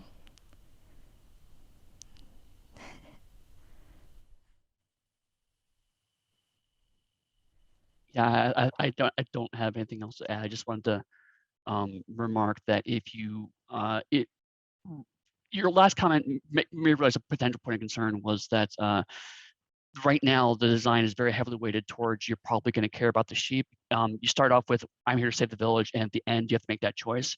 So you need to think about something that through the course of the game reminds the player about the village they're leaving behind. They need to make sure that that choice is still in their minds, and it can't be as simple as the sheep are named after members of the village, and so every time you corral that sheep, you get a memory or a little text dump about that villager that remind you of something to make sure that that choice is more meaningful at the end, rather than just, well, of course I'm going to save the sheep because I love them. Yeah, that's definitely something we've thought about. And one of the ways I've thought to approach it is to have the tutorial of the game heavily focused on the village's tradition of sheep herding. So the tutorial's like, oh, our sheep, or in our village, we always rest at night, and that's how we've always done it, and you're going to do it to provide for our village too. So that's how I plan to try and hone that in. Sounds good. Then I have no more comments or questions. Back to the big decision at the end. It's either or, right? You don't get to sell off the sheep maybe you don't like as much. Like it. I mean, they do have personalities. Now, can we not shear them? Can we not shear them? There's, as you can tell, I think this presentation has I think we all like it. That's the thing. That's why we have so many questions about this. I do have a practical question about user interface. How do the sheep, how do their, no, I guess that was possessive. How did the sheep's personalities, how is that conveyed to the player? Is there some kind of UI when I click on it, and is there a gauge that shows me their stats, their friendliness, or is it simply behavior? Ricardo, do you want to talk on that?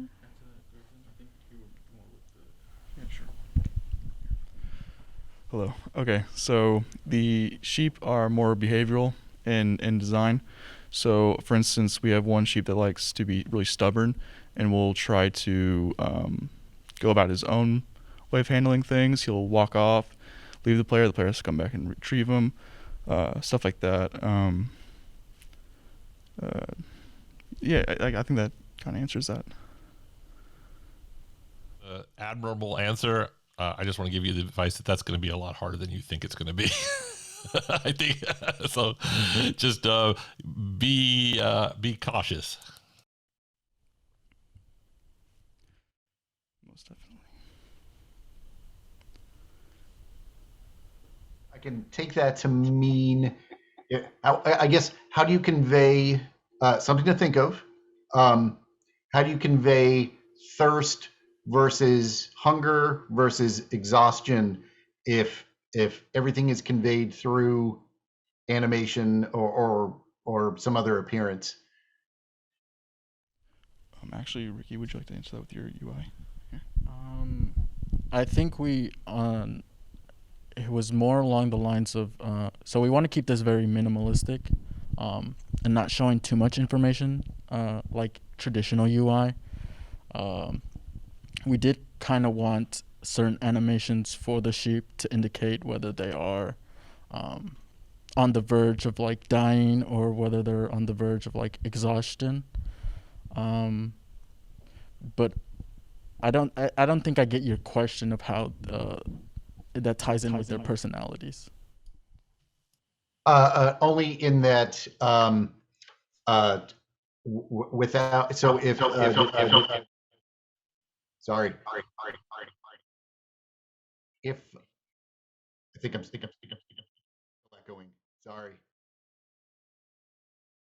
the sheep if the sheep state is conveyed entirely through their appearance and behavior, it's just something to think about how to show either distinct states or evolving appearance. And again, this isn't something you need to answer now. It's just something to be aware of if there's further development. Yeah, no, that yeah, we'll take that into consideration now. Yeah. Answer that would be to show those animations to somebody who knows nothing about your game and say, how does this sheep feel? Right. You know, and if you're not getting those states back from that question, then you're not there yet. All right. Yeah. Thank you.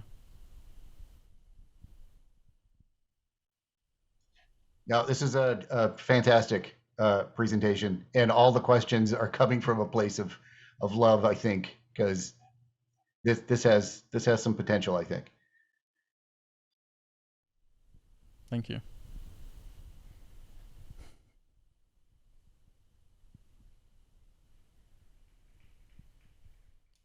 I think that's it.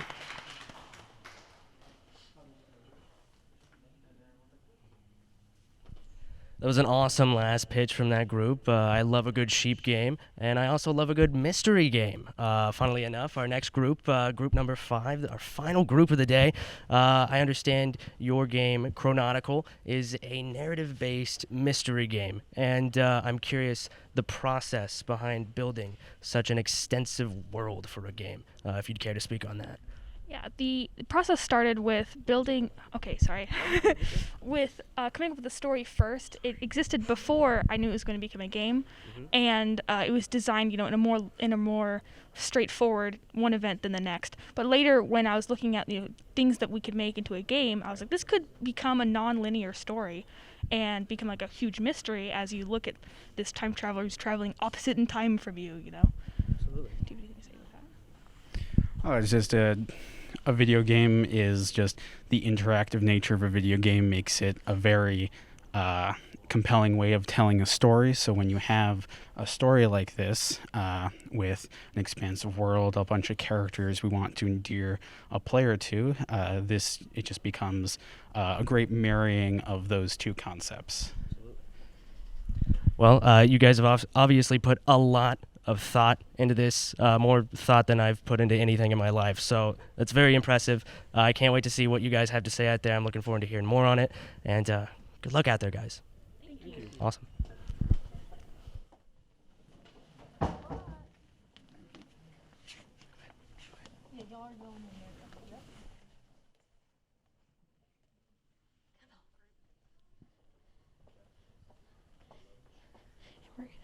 All right. right, Group Shepherd, great job. I don't know if you heard it, but you got a pretty hearty applause out here, and very well deserved. John Dodd said that your game had a potential, and I know this is something that you guys are very passionate about. How does that feel to hear such a big name say something so positive about your game? It feels very good since we've been putting so much work into it, and it's kind of become our baby that we both love and hate. And to hear someone say that they think it has potential and it's a good game feels good. Yeah. Oh, I'm sure it does. Again, another fantastic job, and now it's over. Congratulations, guys. You can go take a break. Great job, guys. And with that, we'll hear from our final group, Group 5, Chrononicle. Back to you.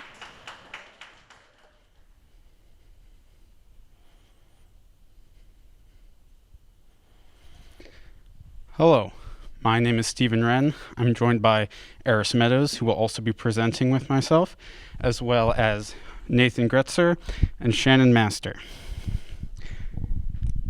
We're here to talk to you about our game, Chrononicle. Chrononicle is a narrative-driven sci-fi mystery where the player must navigate through both space and time to uncover the secrets of a star system that has disappeared. Here is a mock-up of some of the screens you'll see in the game. The player starts in their spaceship with a view of various planets they can visit. Upon choosing a planet, it will bring them to a screen where they can then choose what time to go to on that planet. After hitting the launch button and going down to the planet's surface, they will see a bit of text.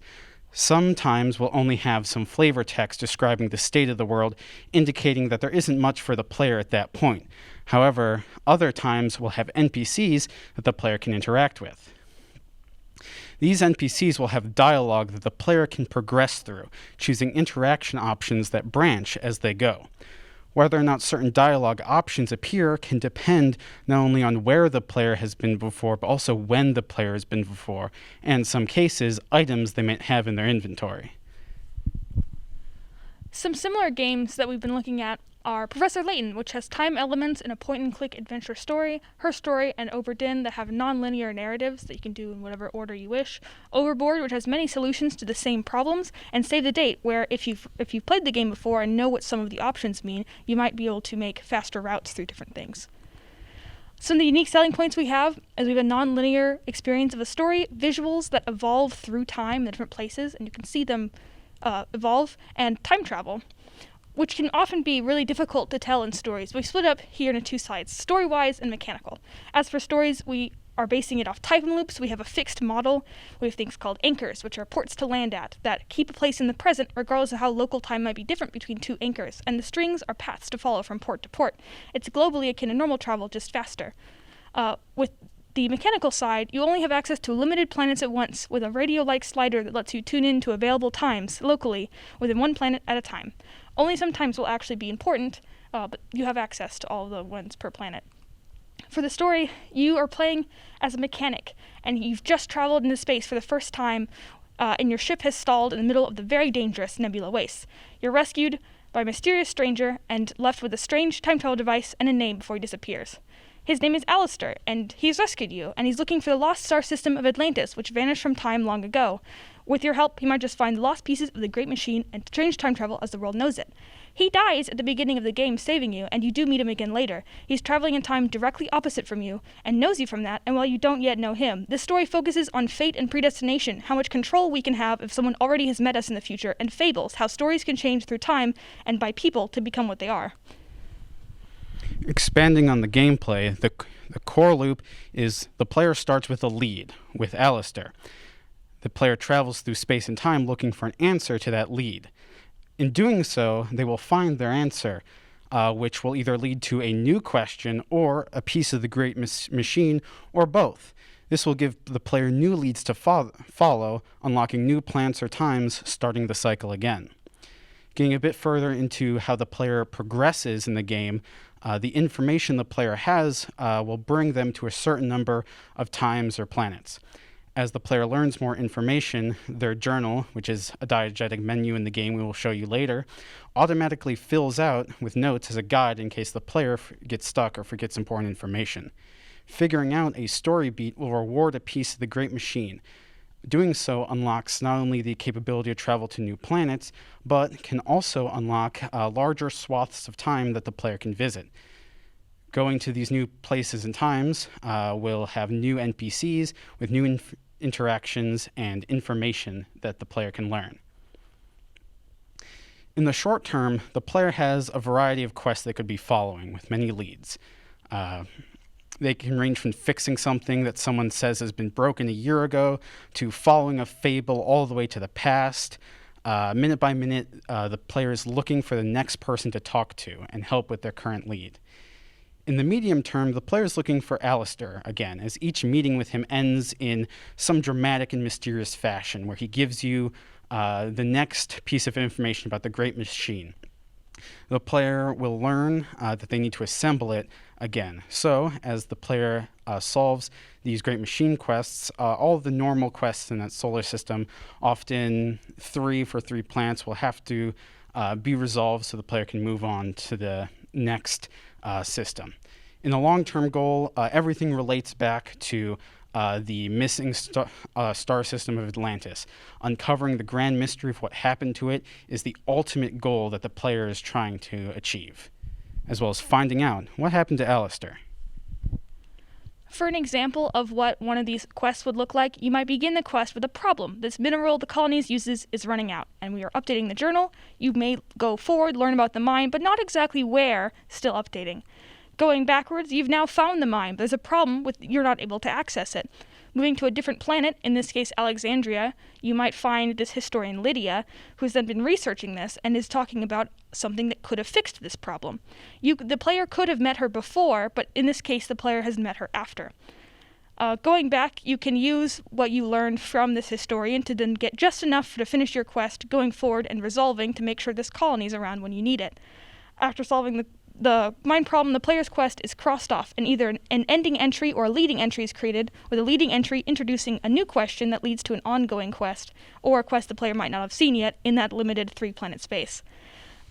Different events could be referenced by characters through time, like someone might say, I haven't seen that since the red asteroids fell, and you go, what is that, as a player? So you might find when that happened, so when NPCs in the future reference that time, you'll know when it is, which causes easier puzzle experience. You can pick up on the clues.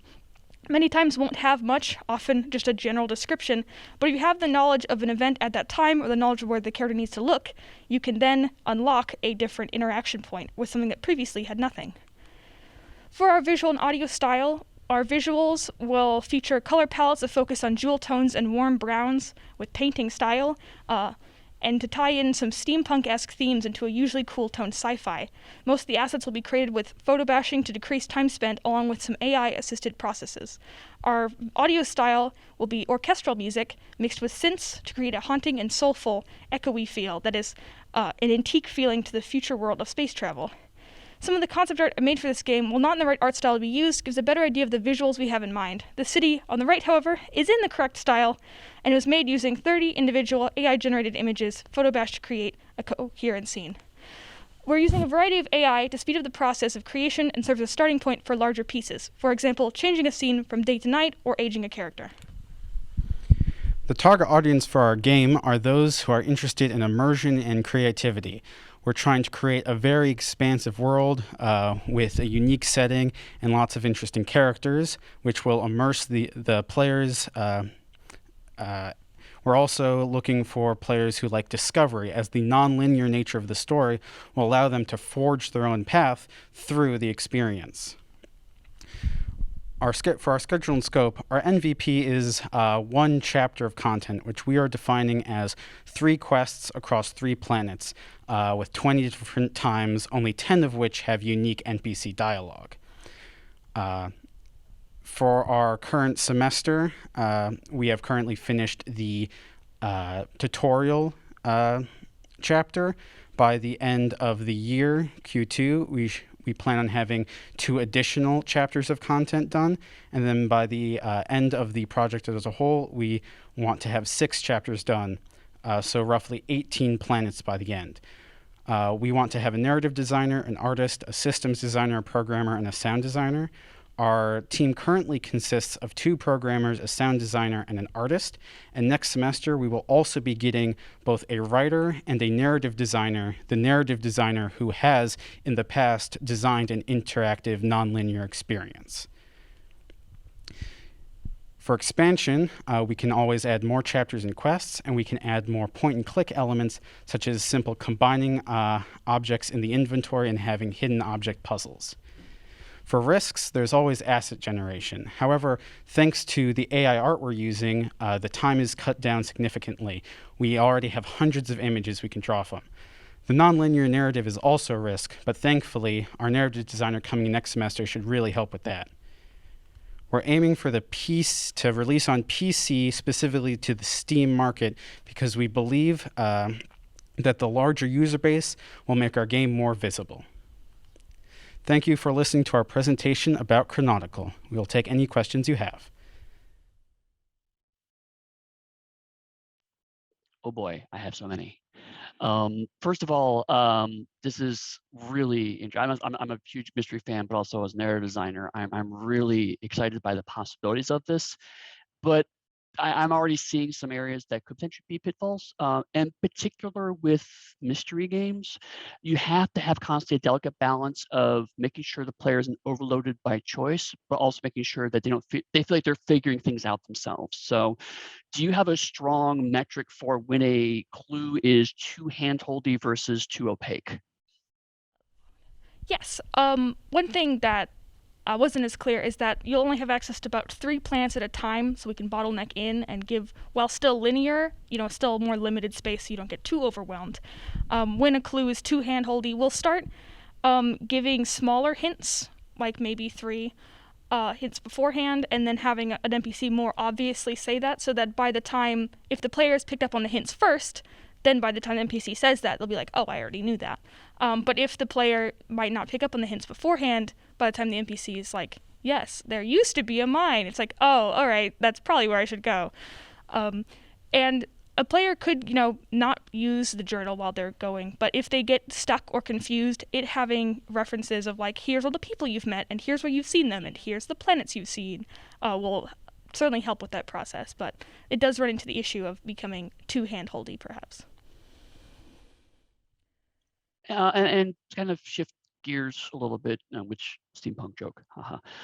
You mentioned a lot the AI process, which is fascinating. I'm so blown away by that, but I don't want to dig into that as much as I do want to dig into that, but I'm not going to.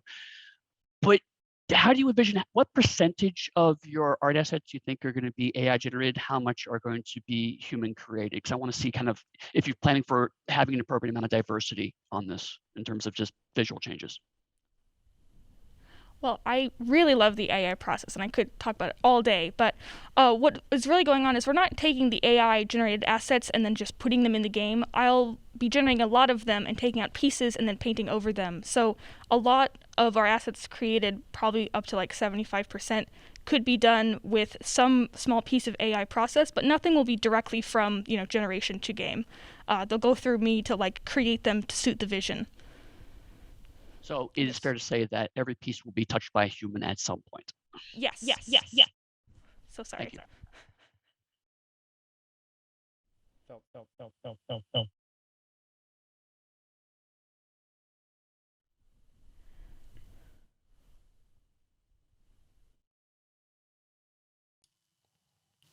Are we connected? Okay, sorry, we had a little technical glitch there. So yeah, excellent presentation. Really felt I liked both the theme and the approach. I am still trying to sort of process the degree to which the challenge for the player is to traverse the space of the story versus unpack puzzle. Like sometimes when you play a narrative game, it's about just traversal, right? Get through the story, consume the story, enjoy the wonderful story. Sometimes narrative games are about agency, about, my traversal through the story is different than your traversal through the story. I didn't see a lot about that, so I would assume that the outcome is usually the same, but that's an assumption I'd like to hear. And then lastly, maybe I should just wind it back down to that. Like how different if indeed at all, is my playthrough of this game different from any other person's playthrough of the game? We do have a degree of choices, and so you can solve. Oh, you want to turn? I was saying to hold your microphone higher. Oh, whoops, sorry. Sorry. We do have a degree of choices you can make as a player, and when you have access to your quests, you can solve them in any order, and they'll interconnect between pieces. But you'll also, as a character, have different dialogue options that will shape your perception of Jack as a character from your perspective. So you can have different versions of dialogue. While in some cases will be functionally the same, there'll be the version of Jack that you create by playing and choosing those choices will be different from you to another person, while other choices have a lot more narrative weight and lead to different endings or things like that. How does that intersect with the fact that a mystery typically requires a crafted solution, right? So obviously if I have a lot of agency in customizing the route, how are you going to ensure that that's going to provide a rewarding mystery experience? Sure. Okay. So many narrative questions. So many narrative. It's great. There are smaller mysteries that you can interact with or not solve or solve in different ways, but the largest mystery is going to be set. And then what you do once you've solved it, what you do once you put together the Great Machine as a giant map to this star system tracked in the strings, what you decide to do with that information, do you save them? Do you release them? Is it just going to leave them to blow up? Those are choices that you can make with the larger mystery, but with the smaller ones, you can take other paths. You could probably even skip ones. I don't know. Yeah, you could. All right, good answer. Yeah, you make a narrative game, you're going to get narrative questions. We like narrative. One of my notes was, is one narrative designer enough? Yeah. A gameplay question. Do my choices can I impact the flow of time, or am I simply a passive, am I along for the ride and I'm just revealing or finding out events along the way, or am I actively, I don't want to say altering time, but maybe massaging things into a direction? So, from a mechanical standpoint, the game remembers what planets the player has been to and what times they've been to. So, whenever you go down to a planet and talk to a certain NPC, depending on what information you may have, you can subtly influence how the story progresses. For example, in our current tutorial, the player is missing a piece of their ship, and they learn that they can either go a year backwards or a year forwards to solve that problem. So depending on whether they go backwards or forwards, they're kind of determining how they move through that section of the story. In more of a narrative sense, Eris is more equipped for that.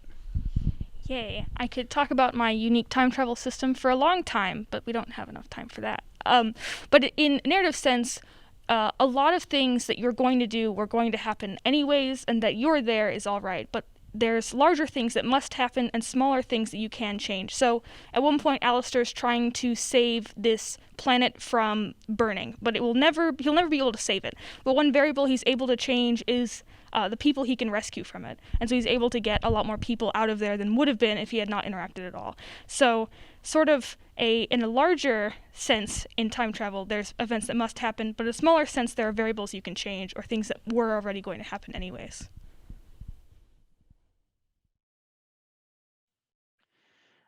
I don't have any more questions. I just got a couple of thoughts overall. One is you mentioned before that Jack's personality can be shaped by the choices you make. The first thing that comes to my mind that you might want to consider is that maybe having characters react to Jack differently based on those choices. So that way, if you have Jack being very brusque and abrasive, people start reacting to him badly. Of course, time travel whether they remembered him or not, obviously. But if you're tracking these people met him before, having them react based on his previous choices, I think might be a valuable way to kind of feedback to the player these things matter, even on the small level. So that's something to think about, especially like John said, you may need more than one narrative designer to keep track of all of this stuff. And the other thing is, if it's within your scope, you might want to think about expanding your market a little bit, because these kinds of interactive puzzles / visual novel stuff work really well also on the Switch marketplace. There's so many of these games on Steam that from a marketplace perspective might be hard to find your game, whereas someplace on Switch where that pick up and play mentality is still really, really good, the touch screen's really, really good, but there's not as much just pure amount of games there. It might be another strategic advantage to make sure people see your game a little more frequently. But other than that, I think it's a fantastic concept, and I'm really curious to see where it goes. Well, thank you so much. Having the game track Jack's disposition is something we can totally do, something we've considered a bit in the past. As far as our target marketplace, we mainly aim for PC because as a point and click, we want the player to point and click, which is conducive to a mouse, of course. And also on a computer, you can have hover effects. Specifically in our journal, we are considering the player hovering over pieces in the timeline and getting more information. So that's where we're starting, but expansion onto other places, we also considered itch.io. The Switch marketplace is definitely something we can strive towards. It is possible, so we thank you for that encouragement.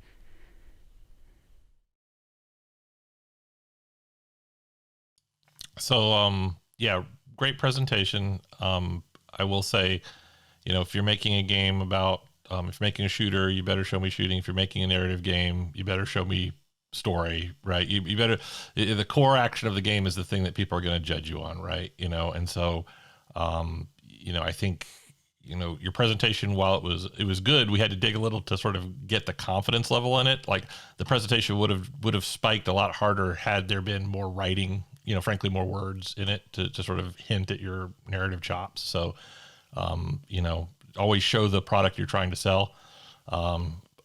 Otherwise, really exciting. I didn't mention the AI thing either, but that's also deeply intriguing. We don't have time to go into it today, but obviously, you're addressing production concerns in a really innovative way, and that's really exciting. So really like the way you're thinking about the product.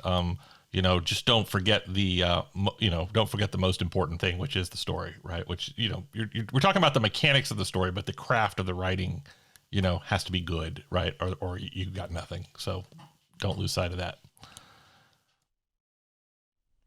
Yes, thank you so much. We'd love to go into way more detail. Unfortunately, there's only so much time we have. In addition to the narrative designer we're getting next semester, we're also getting a writer. So hopefully that will allow us to get some really strong pieces of just text that we can show off to anyone. Perfect. Well, thanks for your time. Yes, thank you. It is quite compelling. I'm anxious to see how this works out. Thank you.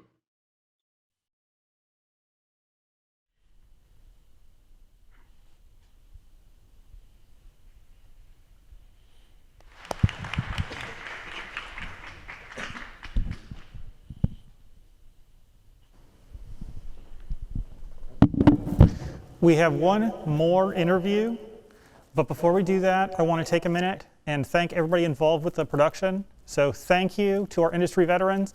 Thank you for our interviewers, Noah and Eric. And thank you to our technical folks behind the scenes making this all work.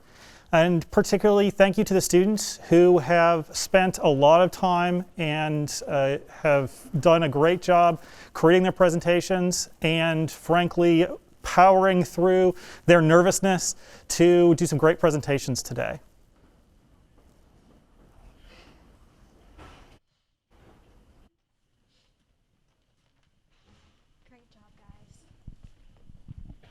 All right, and we are here with our final group, Chronautical, who just finished their pitch. How are we feeling about that? We're feeling quite good. That went really well. Good, and I agree. So you sat through 4 presentations and you also gave your own. What were some key takeaways that you'll take from today and implement into your game? Well, that's a very good question. Well, I really liked the suggestion of having Jack's different demeanor change how players respond to him, but in a more general sense, I guess. I need to look at some nice fonts for my PowerPoints. I think a good takeaway from just the presentations overall is that everyone has a really great concept, and getting that concept across is the heart and soul of any pitch, really. So We're really proud of all the games today. Oh, sorry. We're really proud of all the games today. Awesome. So am I. Have a great job. Sorry, have a great rest of your day. Congratulations, team. It was great. Thank you. All right, you're good to go. I gotta say, Noah, great pitches all around today. Very impressive stuff. And I'll be honest with you, I'm not much of a gamer. Before today, my experience on all things games started and ended at Mario Kart. Hey. But I'll be honest, I learned a lot today, and I'm really looking forward to seeing what work these groups do in the future. And I'm curious to know if you had any takeaways. Oh, yeah. I mean, for one, they were all fantastic. I was blown away from the second they started. I think I turned to you in the first one. I was like, this is fantastic. She did? It was She did? amazing. And I think what blew me away most was the artwork, mainly because I don't have an artistic bone in my body. Absolutely. But, I mean, just fantastic from top to bottom. And this is only a semester-long project. That's not a lot of time. I was very impressed with the students today. Good take, Noah. Very impressive stuff. But that concludes this year's Game Design Shark Tank. Thank you to all our participants, our industry veterans, and to all of you who watched. We hope that you enjoyed the event, and tune in next year. Goodbye.